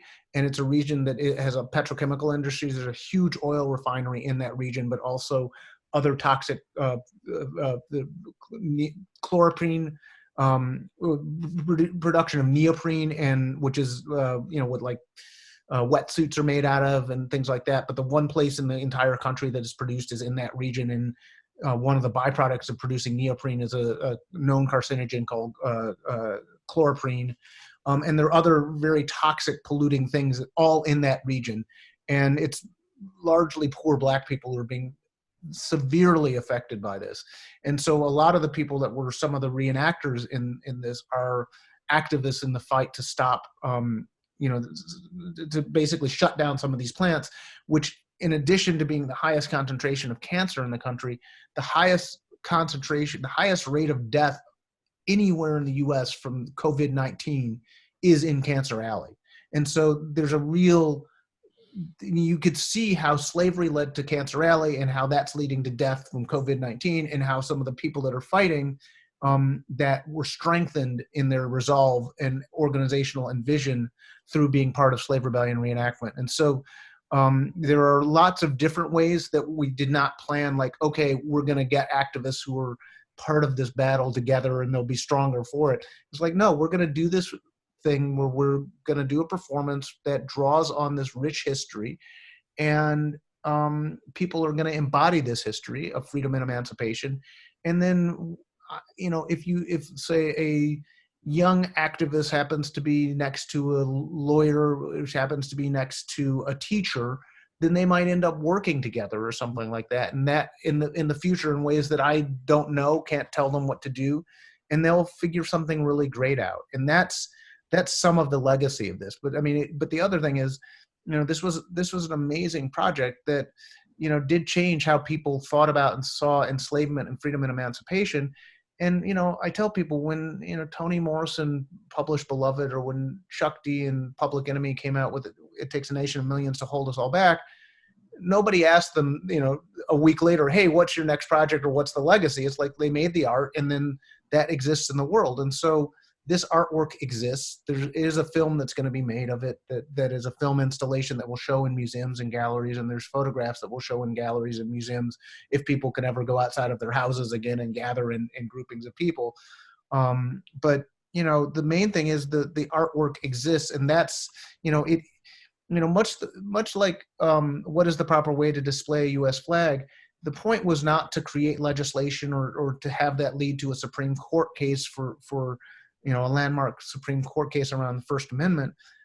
It was to make art. And this is artwork. The art is principally a sort of an aesthetic experience and about ideas. And that exists, and that's what it is. And then because it is a community involved and socially engaged project, there are relationships of 350 plus people that participated and walked on this journey, and they're doing all sorts of amazing, interesting things based on sort of coming together in this experience and having this reimagined vision of freedom and emancipation. And as an artist, you're trained in your practice. When you train yourself, you train yourself to follow your gut, your instinct. When you do your research, what your feelers are picking up in society, what you're seeing, to respond to that. And when you talk about something like a slave revolt, the question that comes to mind, a lot of times people will say, it's time to give up get over slavery, right? And the people that say that are people that are having reenactments, so they're not getting over the Civil War themselves, but yet they feel, obliged to tell other people that they need to forget their reality. But one thing that we need to remember is that in this country today, slavery is still legal. It's still in the Constitution, in the 13th Amendment. So it's not a thing of 1811 or 1865. If you hopefully you've seen it, but if you haven't seen Ava DuVernay's documentary 13th, you've got to see that, because it's in there and you're taught it in school, and it's in our, right in front of us, but it connects everything with incarceration rates, with education, with housing, to this very real legal reality that we're still living. So when people say, well, what do we need to do to get over slavery? The first thing is to end it, Yeah. Well, and also, I mean, it's like the wealth that was extracted during that period, ranges from 5.9 to $14.3 trillion. If they want to give that back to, African Americans and then say, you're sorry, then we can, have a conversation of, well, maybe we can just move on. If we give all the wealth back, give some of the land back, and, then we can talk. And so, if I get a check for, $500,000, I would be in a much better position to say, well, okay, I could forget that slavery thing. Right. But I don't think I would still then, but it'd make it a lot easier. There could be a lot of amnesia if every black person in this country had, $500,000. But even apart from the money, which is important, because, in reparations, the country gives money to other groups, not Native Americans, not, We could give the native land back. I'd be cool with that. If the Navajo Nation could get all of its land back, the Cherokee, the Cree, that'd be cool. That'd be a different place. I'd be with that. We could try it. Well, one thing that's also an important thing to have in the reparations discussion is that, it would be an important first step to not arrest people in the first place and put them into slavery, and to release the people that are in there for these low-level offenses. Yeah. Because the laws are created. Oh, well, if we just make marijuana, or three strikes, you're out, then we have a steady supply of slaves. End those laws first. That's an important part of the discussion. We should definitely do that. I mean, I mean, it's like, especially right now. I mean, the thing, you want to see how sick this empire is right now. You will never catch me saying that the rulers of Iran are enlightened people. They're religious Islamist theocrats. Okay, when COVID was hitting, said, "Wait, man, we got to empty the prisons. This is dangerous. People in prison are all going to die." In America, they're like, "No, we can't do that." I mean, we can maybe let Michael Flynn out and maybe a couple other people like that, but no, we can't. I mean, and so kids that are like in pretrial detention for like hopping a turnstile might have a death sentence now. Right. Or people that, sold a bag of weed, or, just, petty offenses, as well as some people are in for some serious offenses, but that's not a death sentence. And yet now that's what it's being turned into. Right. And so, I mean, I think, it's like when you got 2.2 million people imprisoned, largely over BS, and that, haunts them for the rest of their lives, both the experience that they have in prison, but also the fact that they, in most states, have to check a box that says they were a felon or something like that. And they can't vote. Jobs, they can't get housing, they can't get, so they can't get, SNAP, they can't get, benefits, they can't live in public housing, they can't get work. So it's, and that does, very directly tie back to slavery. And what do you think about reparations, or somehow, acknowledging and trying to make some kind of amends for this, economic and social, organized warfare that has been committed against, large populations of color? In the Southwest, we have the Mexican repatriation of the 30s, where over 60% of the thousands of people that were repatriated to Mexico were born in Mexico. They were U.S.-born children here north of the border that were sent to Mexico. My father was one of them. My grandparents were forced out of El Paso forced it, you know, into Jalisco. My grandmother died. She was 8 months pregnant. She didn't want to go traveling, but there was such a presence of physical threat, you know, harm, that they felt they had to flee. And it's the same with the Japanese internment camps. You know, you think of what a powerful social and economic force the Asians and Japanese, you know, would have been on the West Coast today if they hadn't been disenfranchised and divested of their properties and their wealth. And this is, you know, you could say, you know, the same with the you know, relocation of Native Americans. You know, next week is the anniversary of Andrew Jackson's Indian Removal Act, 190th anniversary. So what are your thoughts on, you know, making these things right, or trying to make our society whole after so much brutality and wounding? Well, I mean, I'm done with America. I think it's a failed experiment, and we need to move on. I think that it is, as I said, it's a country founded on slavery and genocide, and today it is based on exploitation and oppression. I don't have any faith that it could even begin to sort of, you know, deal with reparations for all the people that have been wronged. And more importantly, it has no intention of doing that. I mean, it would be one thing if the country is like, okay, all the wealth that's here is stolen land and stolen people and exploitation of people that came here from around the world. And so we have to try and figure out some just way to make amends for that. You know, that would be one thing if there were that intent, but there's not that intent. And in fact, you know, right now what we're seeing is, you know, a fascist leader unleashing, you know, mobs of angry armed white people to overthrow the rule of law in various places, so that sort of fascist stormtroopers are demanding the right to sicken and die whoever the hell they want randomly, and it's mostly going to be black and brown people, and certainly poor people and people that live in cities mostly. Even though, in all honesty, it's going to catch some of them too. But you know, it's I think that some of the moves where, you know, Trump is kind of declared that he is above the law, that he is the law, where they're, you know, where they basically said Michael Flynn should be let out of prison, and he got his attorney general to sort of vacate a sentence of somebody who pled guilty twice to crimes. You know, we're in some very serious times, and I don't think that, you know, a man who, you know, whose father made his whole career on stealing the livelihoods and lives of the tenants that he rented to often, which were, you know, poor and black, and a man who, you know, Trump himself, Donald Trump, you know, wanted to take out the death penalty for you know, reinstate the death penalty and have it used against the Central Park Five, who were all innocent at the time and are still innocent. And he both, you know, at the time and then now repeated that they should have been put to death.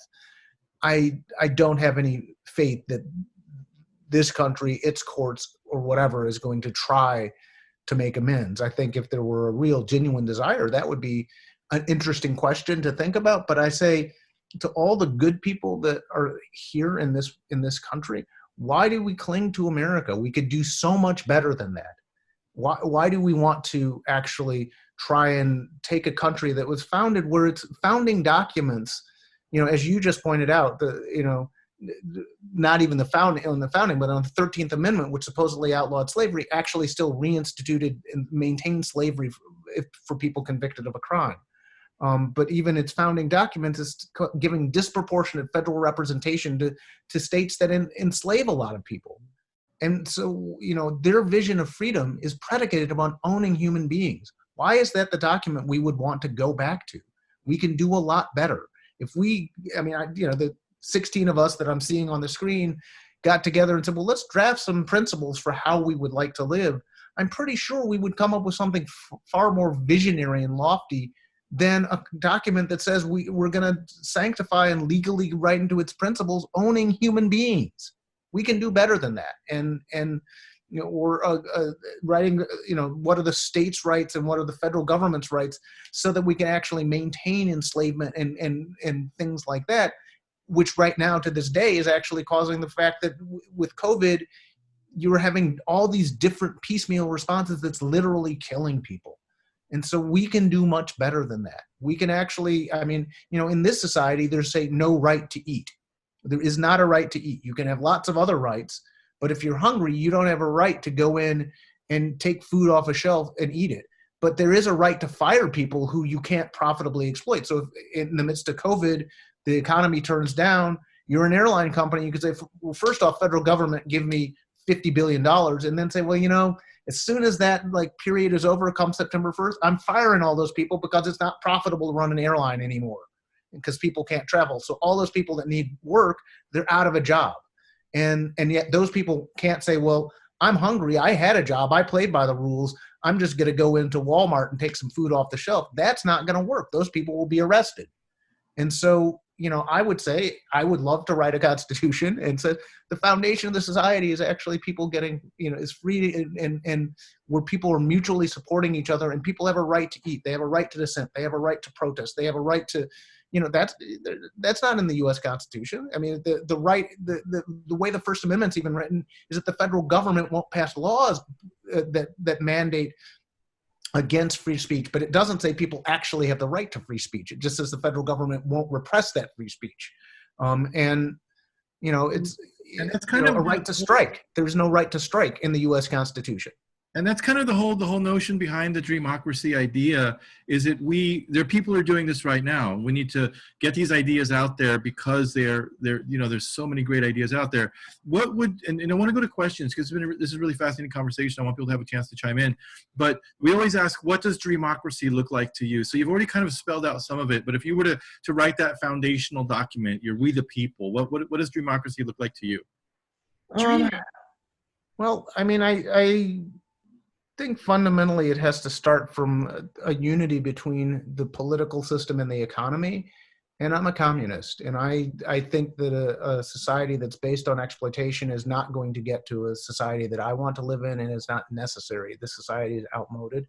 And so the foundation of the Constitution would be to back people up in the continual transformation of the economy to eliminate exploitation and oppression, where the economic foundation is actually rooted in trying to have collective and joint ownership piece by piece over time, but that serving the people would be the mandate, and that we're overthrowing sort of social relations that are predicated that were based on the history of this country. So, Black people are an oppressed minority within this society. Latino people are oppressed and exploited in ways that those have to be overcome. And even if you could sort of change the economy, as long as the thinking of people doesn't change, you're still going to have problems. And so, thinking also of international relations, I would think that much of the freedom that we have to be on the Zoom meeting is by America exploiting people around the world. And I assume everybody on this call is pretty good people. And we don't have, a vested interest in, children in Pakistan making the shirts that we wear, or we don't have a vested interest in exploiting people in China so we can have cheap cell phones, or in Congo so they could have cheap minerals that go into the cell phones. And so you'd have to change the relations internationally and think about the whole world coming first. And so, but again, I'm an artist. I'm not a politician. I do study politics a bit. Some of my thinking is based on, some of the writing of Bob Avakian, who's the leader of the Revolutionary Communist Party. And he, contributed to writing a document called the Constitution for the Socialist Republic in North America draft proposal, which was laying out how you could sort of transition between a capitalist society and a communist world. And, I think that that's a document worth looking at, but again, I claim to be an artist. I don't claim to be sort of, there are people whose more full-time job, as it were, has been to think through how you could organize society and overcome the profound divisions that exist. And I think that's a lot of work. And it's like I could say, I have said some things and I could spout off some stuff that, in a certain sense is nice, but it's really, it's like how, this is a society in America, for example, where 1 in 4 women will be battered or raped during her lifetime. And where if you want to get ahead, you have to go to college. and one of the most dangerous places for women is on college campuses. You know, most of the violence that happens to women is by their husbands and lovers. We're, you know, living in a society where the right to abortion is almost eliminated in some places. And quite frankly, the federal government, they're trying to actually chip away at abortion and completely overturn Roe v. Wade. And so, you know, how do you actually transform that? There are both things that very simply could be done, where, you know, sort of if rape happens, we're not going to put the woman on trial. That's very simple to say. But then doing all the other transformative things that would be necessary so that women could be fully participating in society and full human beings and not dogged and degraded, and you wouldn't have a bunch of, you know, culture that talks about women as bitches and hoes, and that's in your music, and it's, you know, or where, you know, where you'd have, and it's in the White House. Yeah. Huh? And it's in the White House. Grab him by the pussy. Yeah. Yeah. But it's in the White House, but it's all throughout society. I mean, part of the thing, the insidious nature of this is it's even good people that are, you know, part of oppressed minorities actually carry out the brutality and subjugation and patriarchy against women. And you know, the fact that you could just, you know, walk down the street and see women displayed as cuts of meat on all sorts of advertisement. Mm-hmm. You know, yes, it is coming from the highest office of the land, and it does say a lot that the rapist in chief is, you know, proud of that, and that the Supreme Court just, you know, had somebody put on the Supreme Court who, I'm sorry, that dude, you know, preponderance of evidence suggests that guy, you know, raped those women, and so. But that doesn't disbar somebody from being in the Supreme, rule them out for being a justice on the Supreme Court. And so writing a document that... If he's white. I mean, we got to be honest about that. Yeah, well, he is white. I mean, and so I'm for him. You know, it's like, I mean, I think that he's going to look out for us in a good way because, you know, he's white. So right. He's one of us. But, you know, one thing that we need to also just note historically is that the demographics are such that we can make it, even in this corrupt system that's got all these, you know, things that are meant to take away our voice and our power and our vote and our lives, is that the numbers are almost undeniable. You know, that you can have someone like AOC win there in New York. There's a lot of candidates running in local elections that are winning, a lot of educators, a lot of artists that are running, and not to forget the school boards and the city councils as equally important. But it is get to know your councilman, get to know your local representatives. Yeah. It's very important. So it is really discouraging to see some of these things that we see happening during the Trump administration that are just total crap, you know. And everyone's looking at this going like, wait a minute, this is just insane. Contrary to what we've been taught for 200 years. He's just making stuff up, and this, by edict and assertion, you know, Congress or at least the Senate is backing him up. But there's enough people out there that are wanting to change that it's like your rebellion. You know, it just takes some people to say, let's organize it, let's get it together, take the steps, and then come November, bring the people out. I mean, you brought out 500 people to your rebellion, but the problem with the elections is people don't come out. So we got to have that kind of mindset of this is a rebellion, you know, even if it's a rebellion at the ballot office. But the bullet or the ballot, right? The bullet or the ballot, and I think the ripples that emanate from endeavors like the slave revolt are very powerful. But in the local communities and in the smaller communities, you know, it doesn't have to be the big city. Texas, we have a lot of people from Texas in the audience. You know, it's a huge state. You know, the big cities go blue. The rest of the state, the counties go red. But those are small counties. They're tiny counties. There's got to be blue people there, but they'll win by like, I don't know, a few hundred votes, right? So, and then it'll be a red county, red representation. But people just need to have that mentality of like, well, it may not be the big city or whatnot, but it's going to make a difference. You know, that just doing it as a symbolic act does make a difference. And all the people that are turning 18 this year, you know, you have a big role to play too. If you know people in your family, your neighborhood that are turning 18, even if you cast a vote as a finger or as an ironic vote, it still counts. We need you, 18-year-olds. But let's open it up to Q&A now. So, because it's a really fascinating discussion, I just want to make sure people have a chance to chime in. So, so let's see if we got you all on this gallery mode. So raise your hand if you have a question. raise your hand. See any questions? Juan, do you have a question?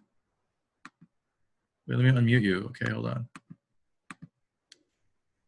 Okay, you're unmuted, Juan. Wait. Wait. Yeah. Go for it. Okay, hold on. Oh, you typed it in. Okay. His mic is not working. Okay, go ahead and type in your question. You might have. Move it up. Oh, Sadi has a question. Where can we find this document he mentioned about the transition from capitalist to communist society? At website revcom, revcom.us. I can probably put it in chat. Okay. Or you want to type it in, Poach? Yeah. rev.com? No, revcom, revcom.us. And let's see,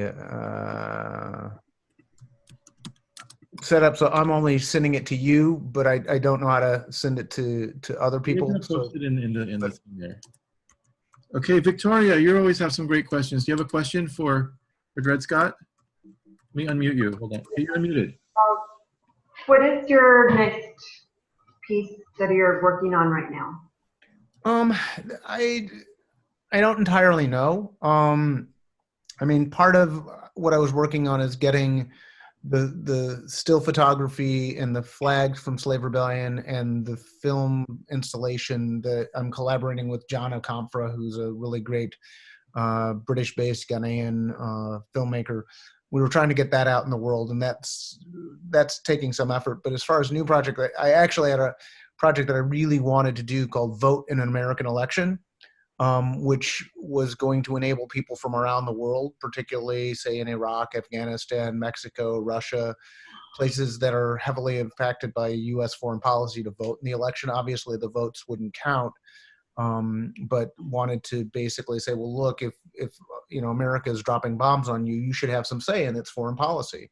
And posing questions about what exactly this vote is and who has it, and was also going to enable people in the United States who were legally disenfranchised, either because they're you know, ex-cons or because they're, say, 16 or whatever. We were going to enable them to vote. The project got postponed because of COVID. The museum that was going to show the work and commission it has to put the show back that was going to open in September. It's now going to open in March or April. And so that's not going to happen. And I'm sort of looking for new venues, but it is kind of a complicated thing. And at a certain point, I won't have enough time to actually do it unless I get a commissioning partner to have that really quickly. And so I don't think that's going to happen. And there were a couple of other projects that I was going to work on that now I can't. I was doing a series of portraits of Black people called Black Is, that were just photographic portraits.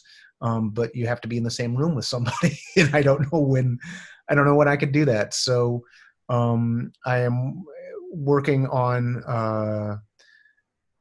a set of paintings, actually, that I haven't yet started, but I've started up here, and I'm going to start going to the studio that are, I can't really paint. I don't know how to do that. I can fake it, but I'm not really a painter. If you look at my website, you'll see a lot of work, and about this much of it's painting.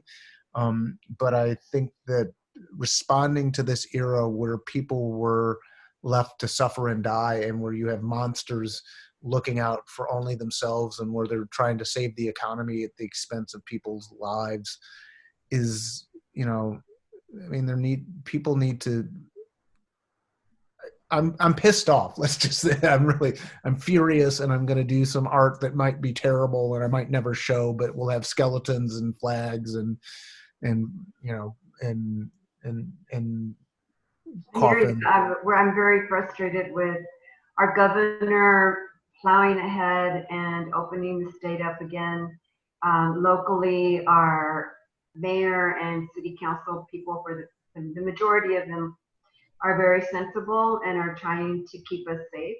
But the lieutenant governor came up, I guess it was last week or early this week,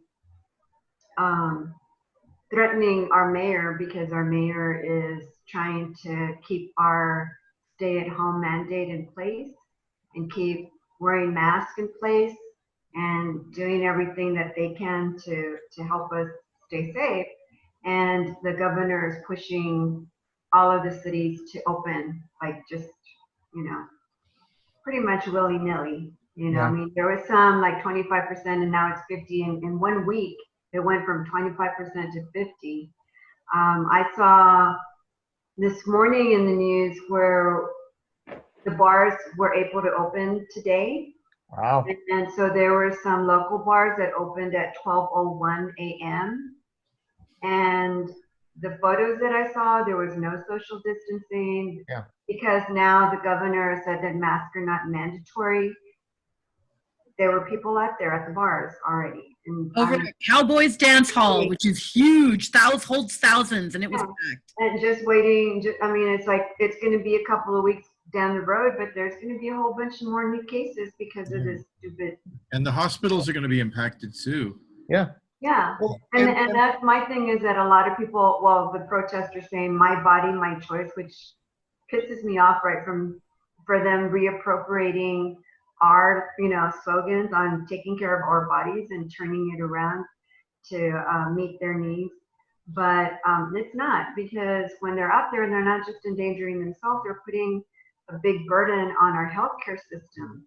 Yeah. And, you know, not just possibly infecting other people, but also really putting a burden on our healthcare workers who are there every day, and they're already burnt out, and it hasn't even really, here locally, it hasn't even hit the apex yet.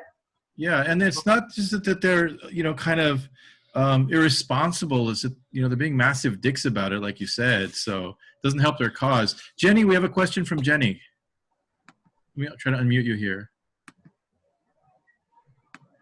Hang on a sec. Let me go from here. See, I'm trying to unmute. There you go. Wait, there you go. There we go. Okay. Hi. Hello from Colorado.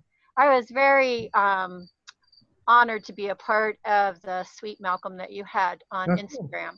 And I was wondering if you would talk just a little bit about that and what kind of response you did have. And it was a very moving thing to participate in. Cool.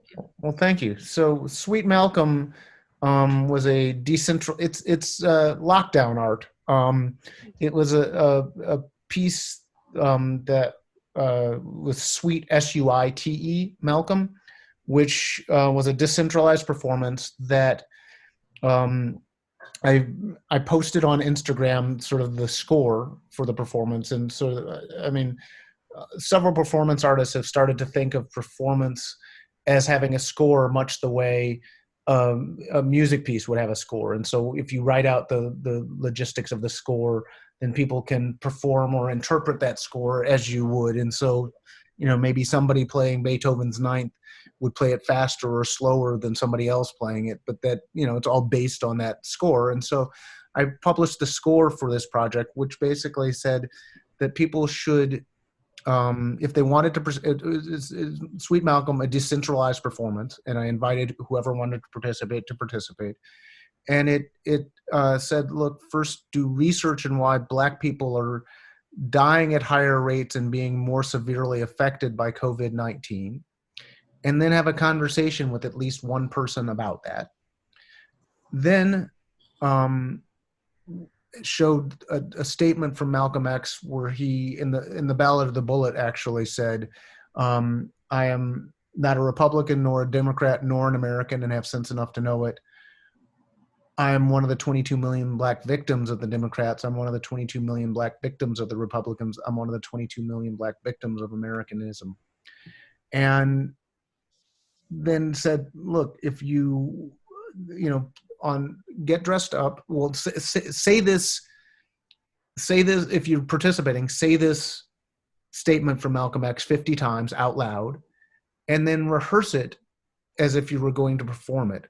Then get dressed up in a suit or similar clothing that conveys respect and power, seriousness and power, and perform it for the camera. If you are Black, say both sentences, and if you're not Black, say only the first sentence. The first sentence being, I'm not a Republican nor a Democrat nor an American and got sense enough to know it. and then record a video of you doing that, and then post it on Malcolm X's birthday, which is the 19th of May. And so some people posted it on Instagram, other people posted it on Twitter. There were varying responses. Unlike, say, an activist protest or something, I didn't spend a lot of effort, or unlike Slave Rebellion Reenactment, where we knew we needed to get a certain critical mass in order for the project to work, I didn't organize a bunch of people. I put the score up and encouraged people to participate. I talked to a couple people about participating who did, but largely it was sort of, if you're so moved that this is something you should do. And that when people were asked to post, they were also asked to tag it as Malcolm X and not an American. And so there was no requirement that people even necessarily discuss it and describe it as a performance. And so I did the performance, I did research, I talked with people, and then I dressed up in a suit and did the performance and posted it, and other people did too. And it was really cool. And it's one of these things that if we weren't on lockdown, I probably wouldn't have done. I wasn't especially interested in Instagram as a venue for making art, or the internet and social media as a venue for making art. I think it's previously I thought of it as perhaps a means to distribute art. And so, I have a website, and I post objects, it's artwork that I'd done or images from Slave Rebellion on Instagram or Twitter or something like that. But thinking specifically about how we can't actually go out and see each other, how we can't go to performance spaces, and how even the Zoom meetings that we're having are trying to replicate a form of social engagement that doesn't exist anymore. But now Zoom, or now social media, including specifically Instagram, could be used as a way to post things as actual, the place that the artwork exists is there. Now it's possible that I might exhibit some of that project in a gallery space at some point, but I didn't conceive of it that way. And I don't even really, I wasn't even thinking of that until a few galleries said, hey, could we show this? And I'm, well, let me think on it.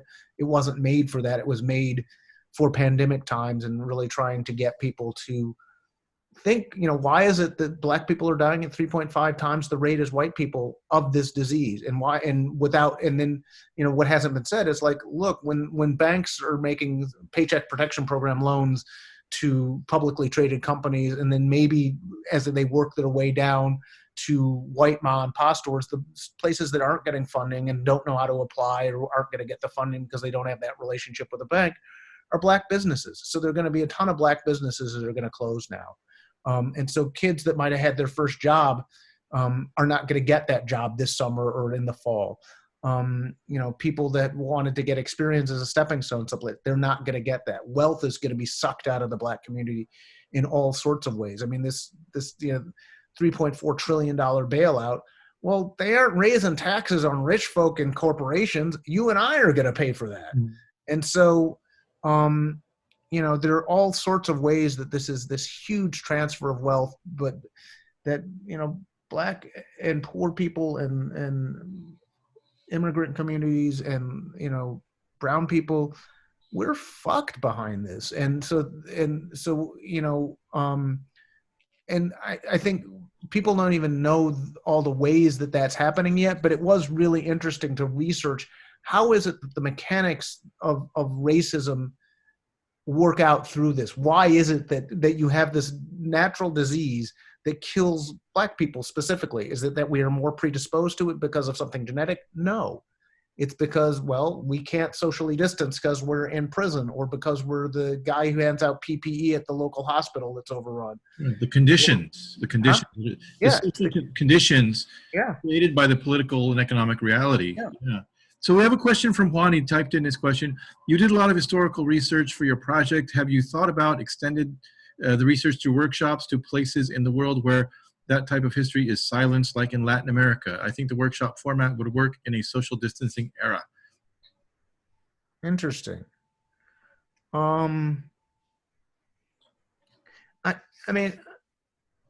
When I'm pressed to teach, I do kind of an okay job, but I'm not a natural born teacher.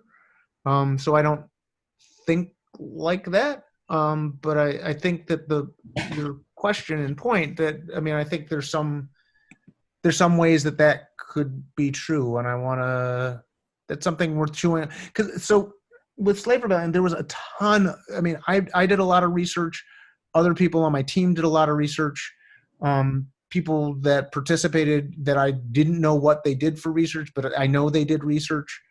And there's a huge archive that exists that doesn't have a house yet. We wanted to get a university archive to maybe take that up, but that got put on hold. Thoughts and plans for that got put on hold come March. And how to make that research and knowledge more accessible is something that I want to do, but I don't really have a plan for. But I think this notion that workshops could be done in a socially distanced way that crosses borders, and I would learn a lot, actually. It would be interesting. So it would be really interesting. I mean, I happened to be on an artist retreat with somebody from Brazil as I was working on Slave Rebellion. And he's like, wow, this is something we would love to, people from my city would love to know more about this.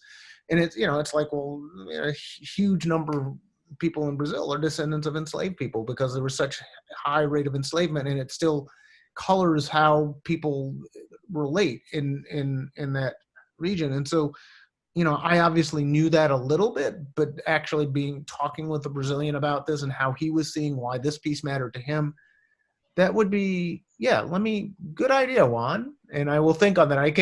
As I said, I'm not a natural born educator, and workshops are not the first thing I go to. So it might be a good idea that I never act on, but it is a good idea. And I will ponder on it.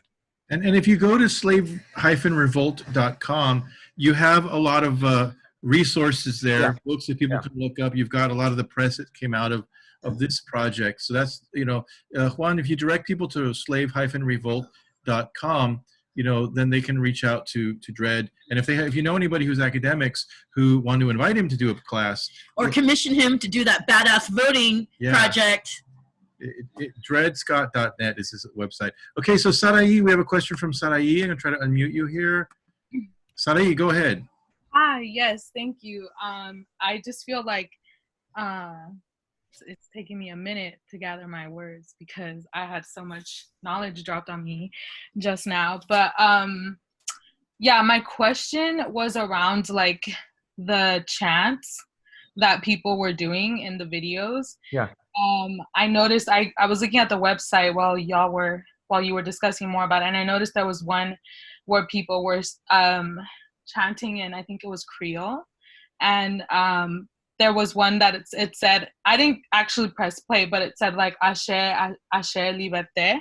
Actually, yeah. So I was just wondering if you could talk more about that background, and also if there's any overlaps with other like cultural or maybe spiritual like implications on those chants. Yeah. Well, actually, can we play that I did send that clip? It was the third video clip. It's short. It's about a minute and a half. Can we play that and then I could talk about it? Yeah, let me call it up. Hang on a sec. Ashe Liberté. And for those who don't know what Ashe means, can you let us know? I want to play it and then I'll talk about it. Yeah. So if you can pull it up, then I will tell people what Ashe means. All right. But I want them to see it first. Okay, hang on. I know that you guys who are in outer space, it takes a long time for the communication to get back to Earth. So, okay, here we go. Ashe, Ashe! Ashe, Ashe! Liberté! Liberté! Liberté! Liberté! Ashe! Ashe! Ashe! Liberté! Liberté! Liberté! Liberté! Ashe! Ashe! Ashe! Ashe! Ashe! Liberté! Liberté! Liberté! Liberté! Liberté! Liberté!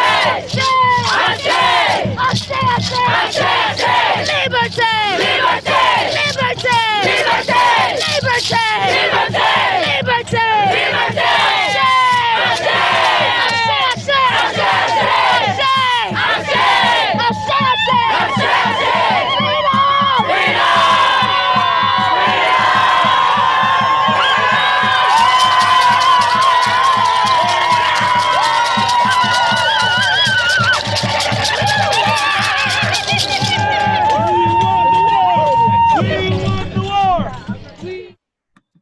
the catharsis that you see. So at the end. cathartic. Yeah. So those women were badass. I mean, they were fierce. And so Ashe is a Yoruba word that means the power to make things happen.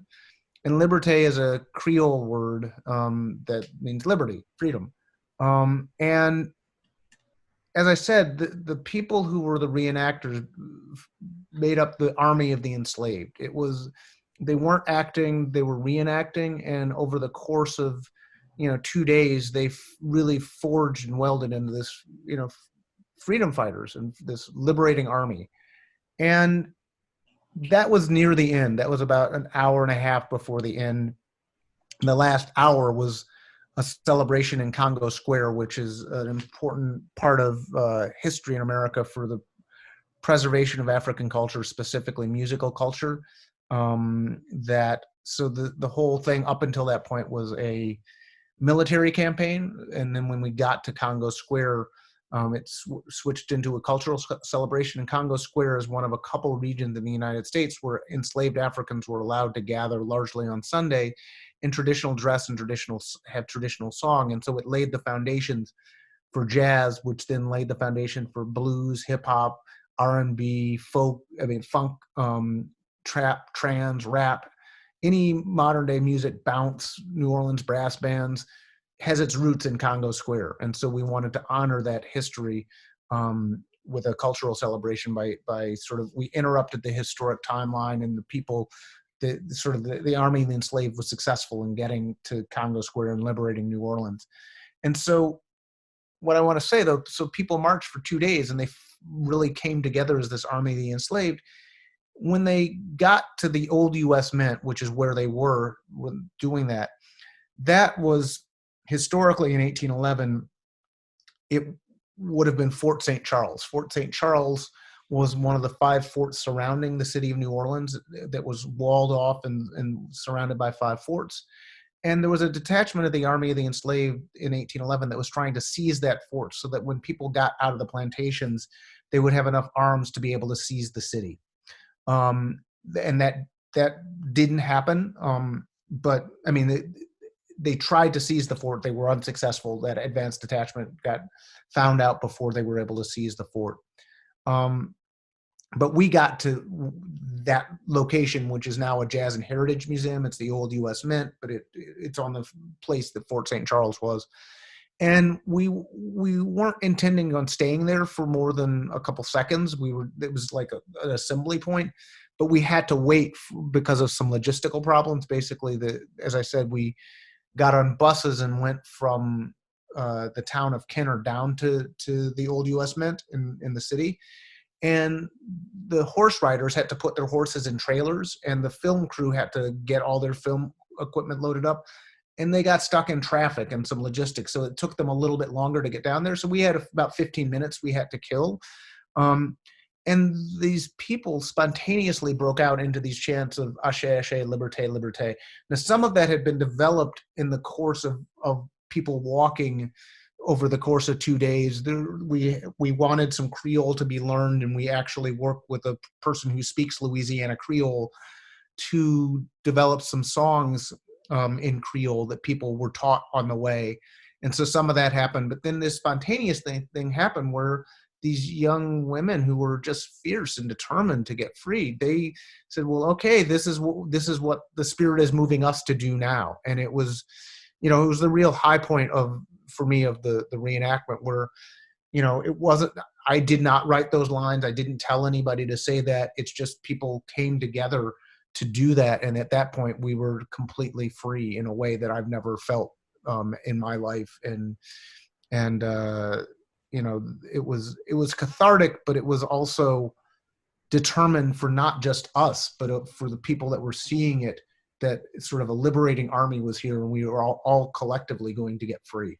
And I think one thing that I want to note, having seen that clip, is that the majority of the women in that clip, and I think in your army of reenactors, is a lot of them are women. Yeah. And today, a lot of the movements are run by women. The Black Lives Matter, the No Doppel, these marches on Washington. And in the Latino community and also African American community, there's a strong tradition of female leadership. Yeah. Viva la mujer. And Yes, so yes. was that the case in 1811 as well? Yeah. We know that there were several women that participated in the rebellion. And actually, I mean, in slave revolts historically, in slave resistance, women played an important role. We don't know enough about that because it's vastly under-researched. A historian that I talked with, Barbara Krauthammer, said the most under-researched area of slavery is the role of women and the role of women in revolt. That's really, there's not enough that is known because the scholarship hasn't been done. But we do know about 1811 that some of the leaders were women. Some of the enslavers, after they put the rebellion down, they had these show trials where people were basically tortured, basically told, look, if you tell us, all the people that participated, we'll just kill you quickly. If you don't, we're going to torture you to death. And the repression was just truly medieval.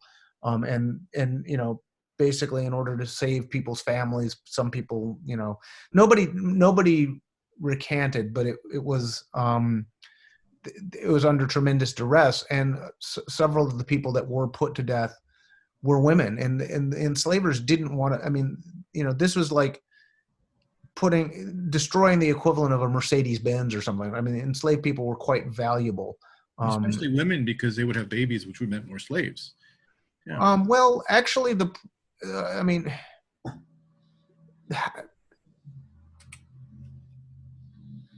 20-something men that were healthy actually sold for more than women. Women were valued if they were, capable of, if they were of reproductive age, but it was the men who were thought of as more valuable because the immediate need was for labor, not labor which would then have to grow and would take 16 years to become that useful.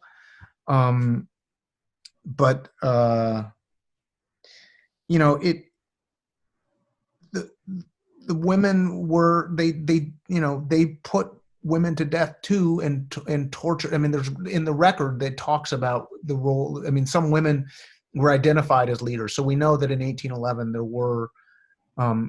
there was significant participation and leadership amongst of women.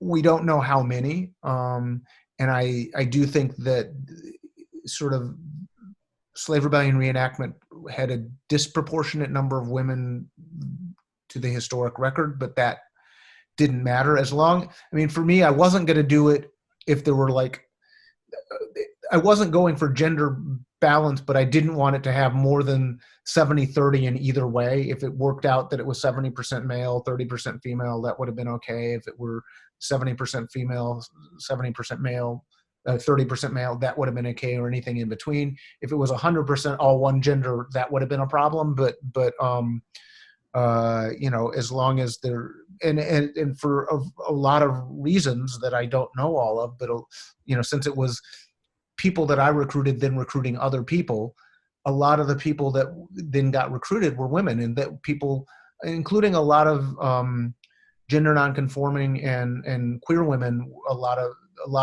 the people who participated were that, and they found, because this was a project that was simultaneously about the past and the present, and a lot of people participated because they thought it would help them get free today, and so a lot of the people who had that really felt need turned out to be a lot of women, and so and it was a spirit that was so welcomed and so powerful and so needed, and made the project so much more vibrant. And I think as you talk about a historical record, it is a historical record of the state of activism today.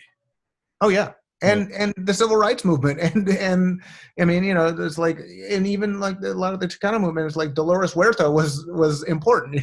It's not like it was only Cesar Chavez, and so, but if you look at, the civil rights movement, there were a lot of women that did not get the credit they were due, but also by the time it comes to the Black Power movement, the Black Panthers, Kathleen Cleaver and Elaine Brown, and a lot of the Panthers were, Angela, and not, I mean, she wasn't mostly a Panther, but Angela Davis. There were a lot of women that were important in the Black Power movement, and unfortunately, too much of the history seems to be written by people who don't want to talk about that. Right. And so we have a question from Tammy Gomez in Texas. Let me see if I can unmute you. So hang on, Tammy, where are you? There you go. Unmute. Okay, go, Tammy. Hey, how you doing? Thank you so much for the series, POCHA and Victor. My question has to do with the idea of people who are not people of color producing work such as this Slave Rebellion Reenactment. I myself had to cancel a project because I realized about 6 months into my project pre-production that I couldn't guarantee the safety of 100 African-American men who I wanted to have as participants. And so it leads me to ask you, if you had known that let's say a white artist was going to create this reenactment piece in New Orleans or Louisiana, would you have supported that artist in doing that? And could you comment about, people who are not African American or Latino doing work that has implications that are political and possibly, they're not the right folk to do the project? Yeah, well, I mean, there's first off, really good question, and there's whatever I say is not going to be the last word on that question. This is big questions coming up right now, and I think that I wish there were more white people that wanted to make work like this. And no, I mean, it's a real problem where people of color are often told, well, look, this is your issue, you should make work on this. And it absolves from responsibility people who are,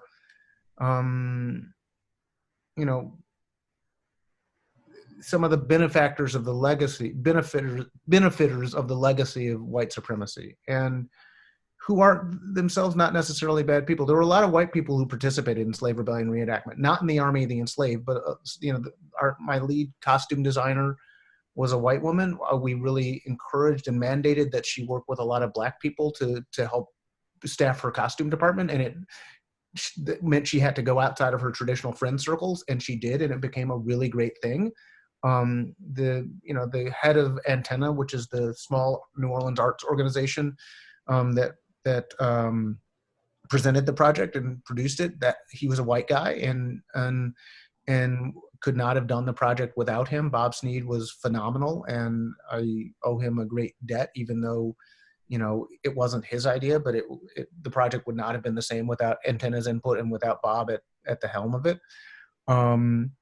And there were other white people that participated in various ways. And with the sewing circles, I mean, many of the costumes were made by Black people, but some of the costumes were made by white people who could not participate in other ways. So we wanted the project to be open to people to participate in a range of ways.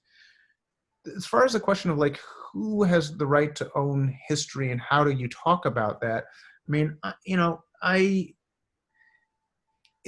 there's a really good art exhibit that opened up at the Whitney Museum just before COVID struck and closed it. But it was of sort of some of the Mexican muralists from the 30s and their interrelationship with other artists that were contemporary at the time. And so it looked at how Diego Rivera and Siqueiros and God, my brain is not working. But some of the other Mexican muralists, how they influenced and informed artists like Charles White, who was an African-American artist, Jackson Pollock, who is just like your prototypical white guy artist, but he was really influenced by some of what Orozco and Siqueiros and Diego Rivera were doing. And there was a lot of interplay. And then on top of it, some of the artists, including some of the Mexican artists, started to use images of lynchings that had happened. And so while, again, forgetting, what's his name? Roscoe? Siqueiros? No. A Black artist who's known for doing images and lynchings.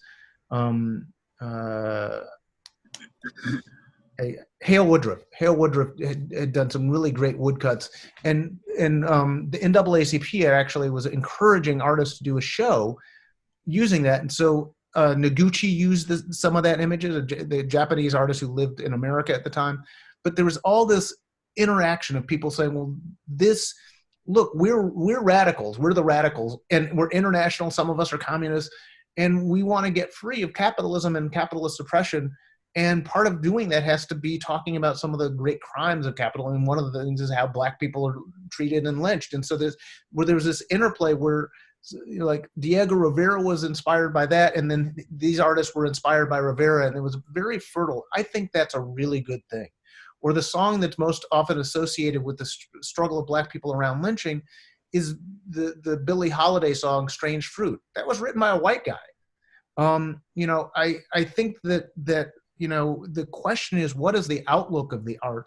And people that don't have a lifetime of experience have a lot more work to do to actually understand some of these questions that you might want to make work about, and to do stuff that isn't sort of, I learned a lot about sort of art and politics in the 80s, or early to mid 80s.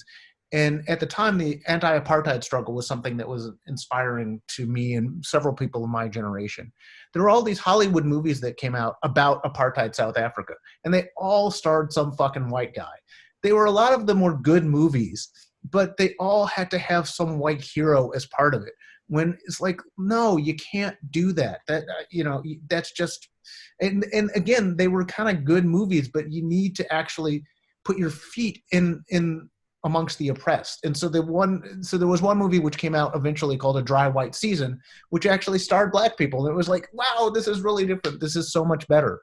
And so I think it's possible for, people to do work that is not directly of their heritage or their experience, but you have to do some research and you have to be sensitive to the communities that you're working with and amongst. So looking at Slave Rebellion Reenactment, that project would have been very, very, very difficult for a white person to lead.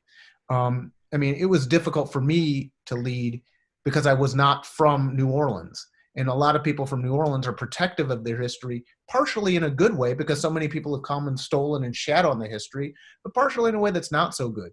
And so something sort of struggles broke out, and people were like, who is this outsider to come tell our story? And I'm like, well, first of all, it's not your story, it is a story. And secondly, the overwhelming majority of participants in the 1811 rebellion weren't from New Orleans. They were Africans. And so it's like, look, who are you to own that history?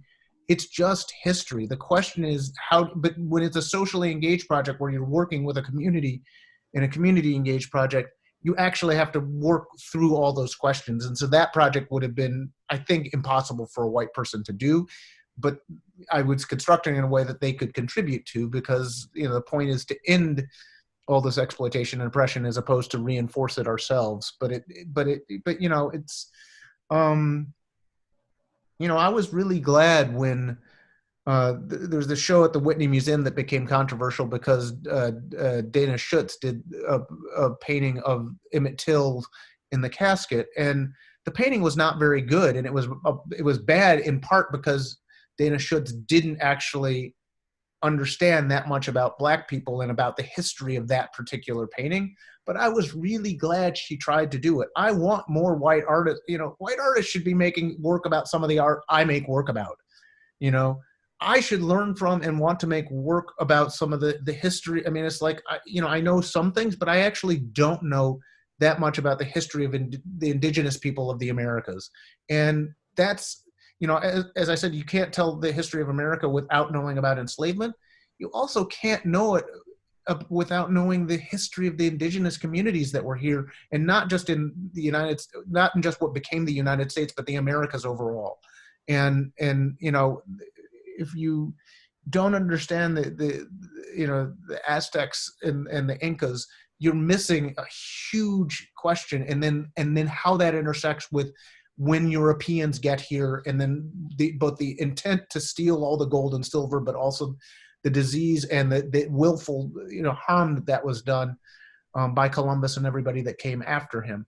I know a little bit about that, but that's a story that everybody in the Americas, including in the United States, should know. The fact that you have relative college-educated people that don't know shit about that history, and are, it's like, and then that also don't even know that, say, Indians are still alive, that there are ordinary people in and amongst Oakland that are indigenous and stuff.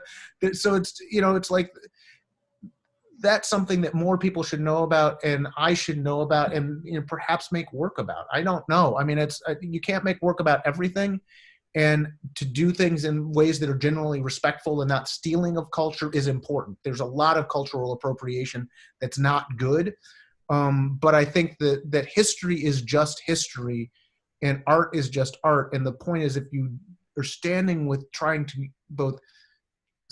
the oppressed and ending oppression, then people should be and can be welcoming of people outside of their communities doing that work. And one thing that people asked us when we were starting this project was, why are you using de Tocqueville as kind of a vantage point? Because he's a white man, and you're redefining. Well, he actually, like I said, he had a lot of sensitivity to what he saw, what was going on. And the one thing that he did say about, like you're right, about the African population and the native population, he said that America is great as a democracy, but the Anglo race can't abide other races in this continent, and there's only two fates: enslavement or annihilation. And the Indians don't want to be, or the natives don't want to be enslaved. So I feel sorry. In 100 years, they're not going to be here. And so he's very astute about that.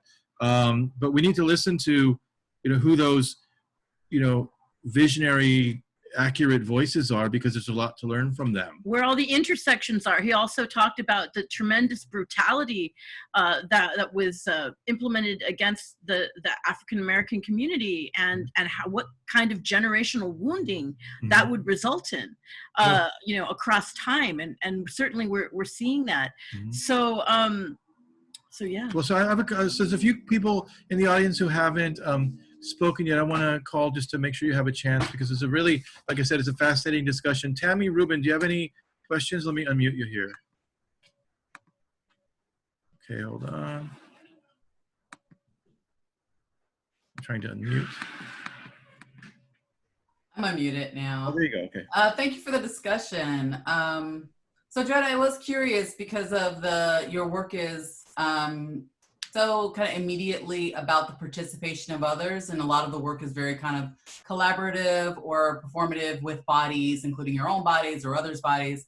How is it now, thinking of taking an action that has happened, and it's purely, it's documented, but it's not a photograph, you're making this movie. Yeah. And so as you're making it, the things to think about it as a form of, obviously cinema, and the way that you obviously had a very good cinematographer, like the imagery looks fantastic.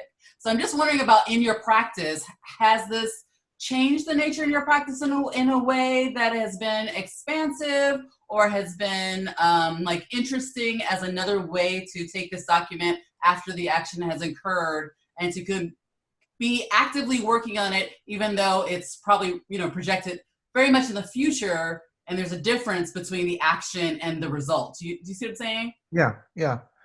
So, I mean, I'm collaborating with the filmmaker John Akomfra, and the film is not going to be a traditional film. It's going to be a film installation. So there'll probably be 3 screens going simultaneously.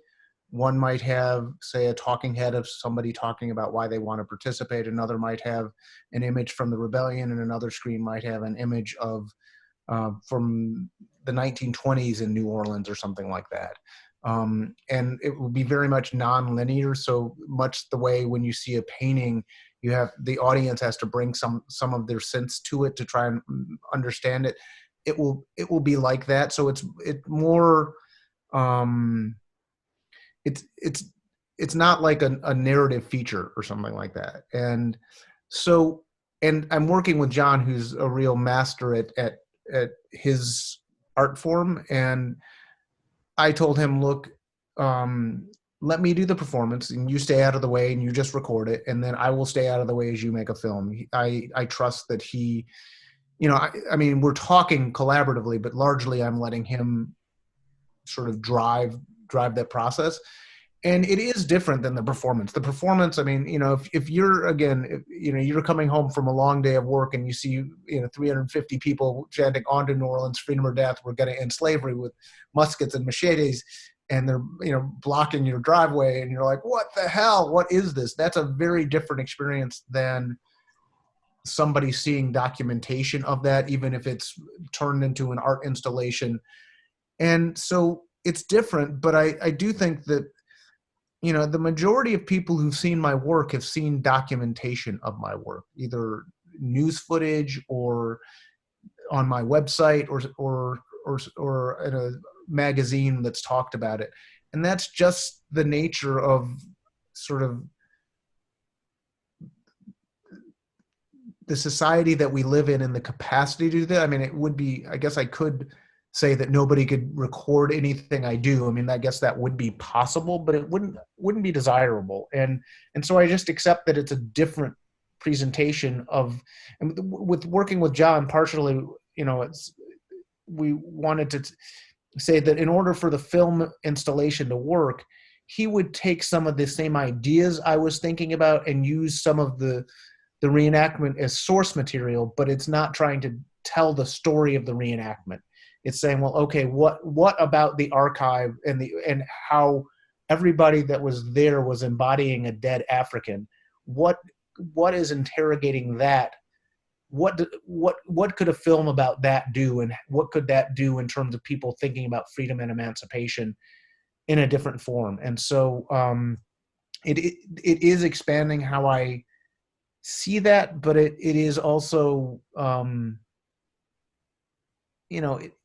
since I'm collaborating with somebody else and letting them do the heavy lift of figuring out how to translate that, there are ways in which I haven't grown like that. I mean, I do think that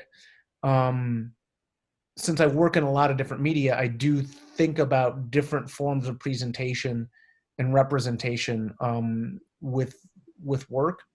And I do think about the difference between the actual experience of bodies in space and people encountering those versus documentation of that, either video or still being presented in a museum, which can get some of that across, but is still a different experience than live. And I just accept that that's the way the majority of people will see work, and hopefully we can make a meaningful experience in this other form. Thank you. You're welcome. You're on mute. You're muted. You're still muted. Now you're not. I'm muted now. Okay. So do we have Jennifer? Do you have a question? Where's Jennifer? Did I unmute you? Yes, you're unmuted. Do you have a question? Now she's muted. You unmuted her, then you muted her. Oh no. Hold on. Okay. Sometimes it takes my computer a second. It's outer space. It takes a long time. There you go. You're unmuted. No, wait. You're muted again.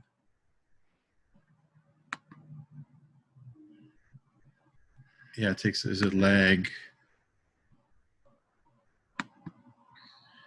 Unmute audio.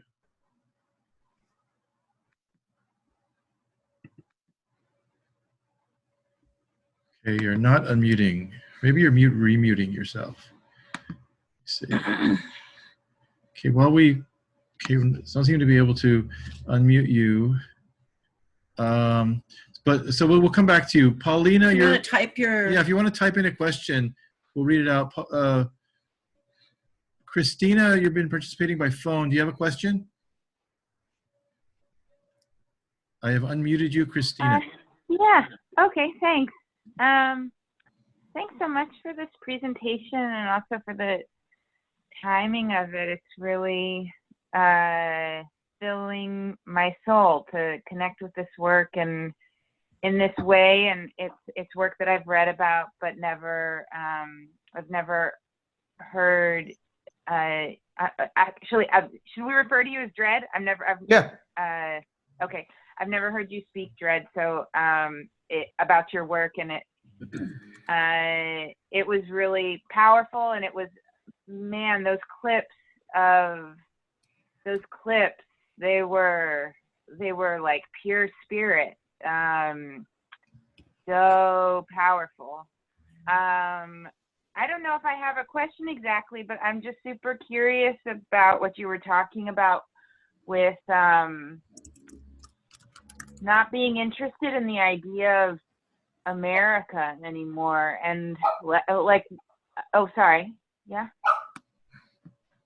Oh no, or was that a dog? Yeah, I'm not looking at the video right now. Okay.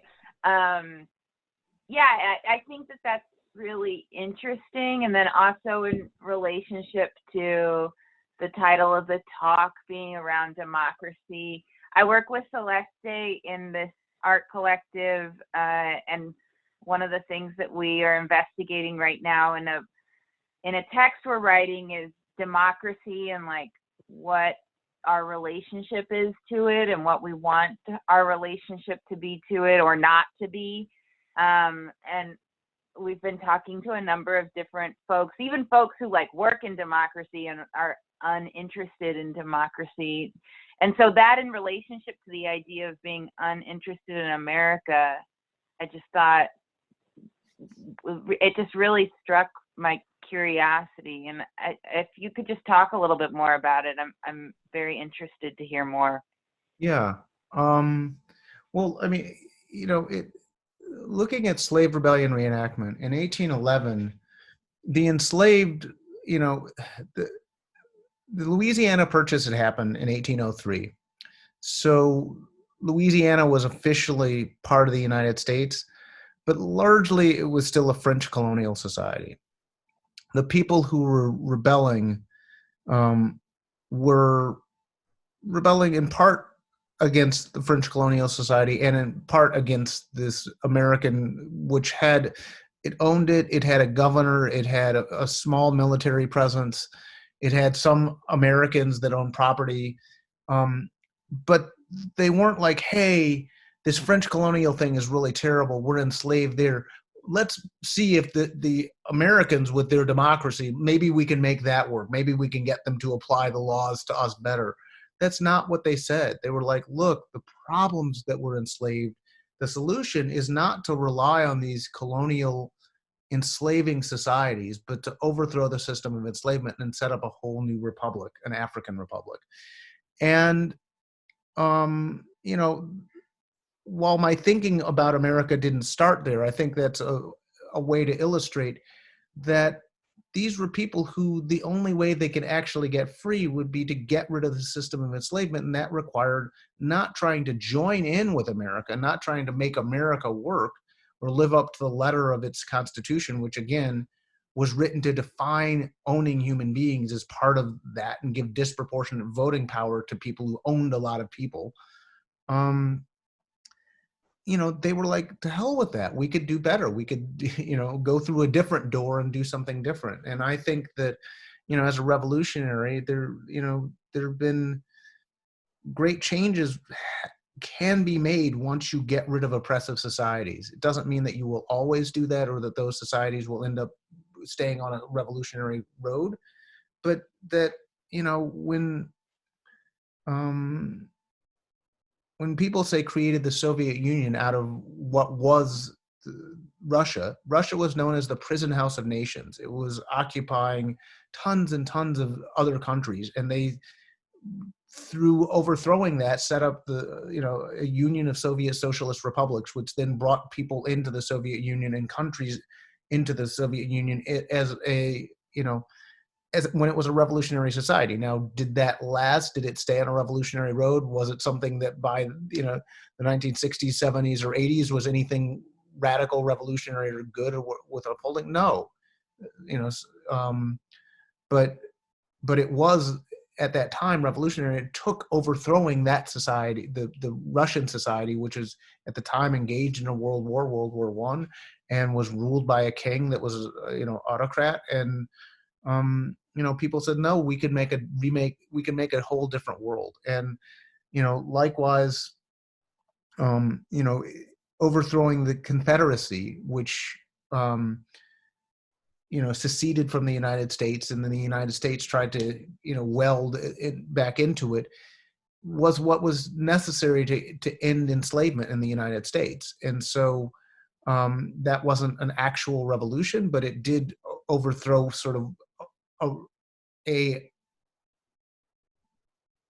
new country which was trying to forge itself as the Confederate States of America. And so, you know, I just think that this notion that whatever borders exist now and whatever countries exist now, A, should always exist, and B, have always existed, it's just wrong. And so the question is, you know, when societies become outmoded, do we try and just keep the name? Do we change the fundamental essence? Or do we say, well, actually, let's make a different society, and we don't need to retain the name? And again, going back to America, it was a country that was literally founded on slavery and genocide.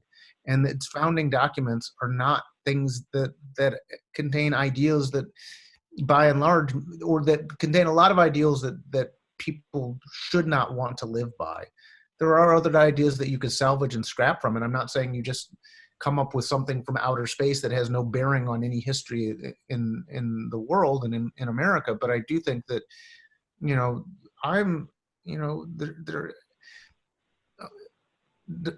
my entire life, America has been a democracy, and people that I care about here and around the world have been catching hell because of it. It's not something that even, you know, I'm not even talking, you have to look back to the terrible times of the 1830s or even the terrible times of Jim Crow era 1920s. During my lifetime, I mean, you know, it's, and again, just the question of people fleeing violence and oppression come to the United States, often living here for a decade or more, and then have their children ripped away from them and put in cages. They're basically concentration camps. Why should we say, well, a country that would come up with that has just made a slight error and we need to tweak it so we can get to something good? Why don't we say, enough of this? It has had 240 years of trying to show that it is in the benefit of humanity. It has failed in every single year. Let's move on to something far better. Yeah, we have to create that dreamocracy that we're talking about and codify it and put it into practice. And right now, maybe it's the time to put it in symbolic practice, but then is the time to you know, put it into law, you know. But we have to be the ones writing these new visionary documents. Now is the time. And then also, and to be honest, there is no better time than to be locked in your house with a computer in front of you to start writing this. You know, even if you wanted to go out and be distracted, you can't. So you can complain about not getting a haircut, or you can try to create a better world. You know, write your Congress people, get on a first name basis with your representatives, but also use this time to create that better world that you want to see. And one of the things in the Trump era that's occurred is that America's lost its positioning on a lot of fronts, but another one that it's lost its kind of positioning on is that now the conversation is happening that, wait a minute, when people talk about America, they're not, you know, they should be talking about Canada and Mexico and South America. And even Mexico is the United States of Mexico, so we're not even the only United States in this. So to be the center of that map that you were talking about, you know, right now it's not. You know, when other countries, Germany, you know, which for the last, you know, 70 years was, you know, the poster boy for Nazism, now under Merkel, they're emerging as, you know, the leader for kind of a democratic world. Progressive, yeah. And America's not. So America's lost all that. It's off the map, and we can redraw that map just like you did. So I think that's everybody that has a question. Raise your hand if you have any final questions. I think we've covered everybody.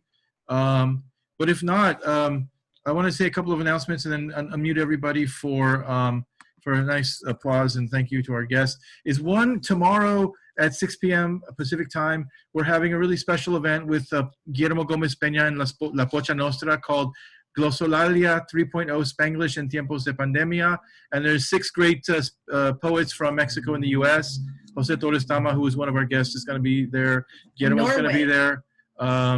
It's going to be a lot of fun. So you can go to DREAMOCRACYINAmerica.org to register. If you'd like to support our project, we have a PayPal paypal.me/DREAMOCRACY. Oh, sorry, it's PayPal.me/DREAMOCRACY. I typed it in wrong there, so I'll retype it in there. But And we also have a Patreon. and we have a Patreon, patreon.com/DREAMOCRACY or paypal.me/DREAMOCRACY. We really enjoyed this conversation. It's very, very Thank you. informative and necessary. So I'm going to unmute everybody here and just give a round of applause Could to our all give guests. Dread some love. Wave, give some Yes. love. Woo! Yay! Thank you so much. Thank you so Thank you. much. Thank you. And do check out his website, dreadscott.net and slave-revolt.com. And check the internet. If you go on YouTube, you'll find some great presentations. Your TED Talk is really good, and some great interviews. But a really important artist. Great lectures too. Yeah, for this conversation that we're having now. And you know, we really appreciate your time. And I tend to think that in that exhibit that you had in Chicago in 1989, maybe a younger Barack Obama was there, one of the people who saw it.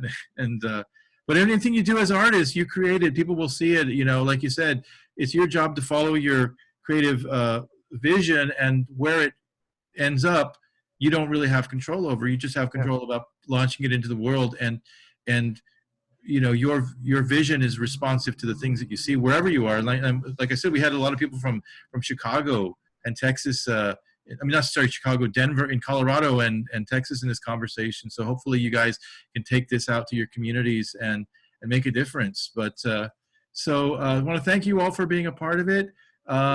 Join us tomorrow, Louisiana and Iowa, or LA. Is that Louisiana or Los Angeles? We'll say both. But and Tammy Gomez's great presentation with Dread. So thank you, Dread. We'll be following your work, and I think that you're going to see a lot of growth coming out of that slave rebellion. You know, the symbolic resistance. It's a huge undertaking, and the organizations, the collaborations, the networking that you did to make it happen. I think. I really hope you get commissioned to do that voting piece, man. That sounds so great and so timely for this election cycle, which is going to be very surreal. Again, And the one saying coming, there's going to be an election. I don't know about that. exactly, we don't even know. It's going Yeah. to be something like life imitating art and the most surreal, like dark mirror episode we've ever had. But keep at it, because even if you have it in March, the election might not have happened by then, like you said. So it'll still be relevant. Anyway, it's good talking with you all. It's late where I'm at, and I'm an old man, and I'm tired. I need my beauty rest. So thank you. Good talking with you. Good night. Thank you. Thank you. Woo!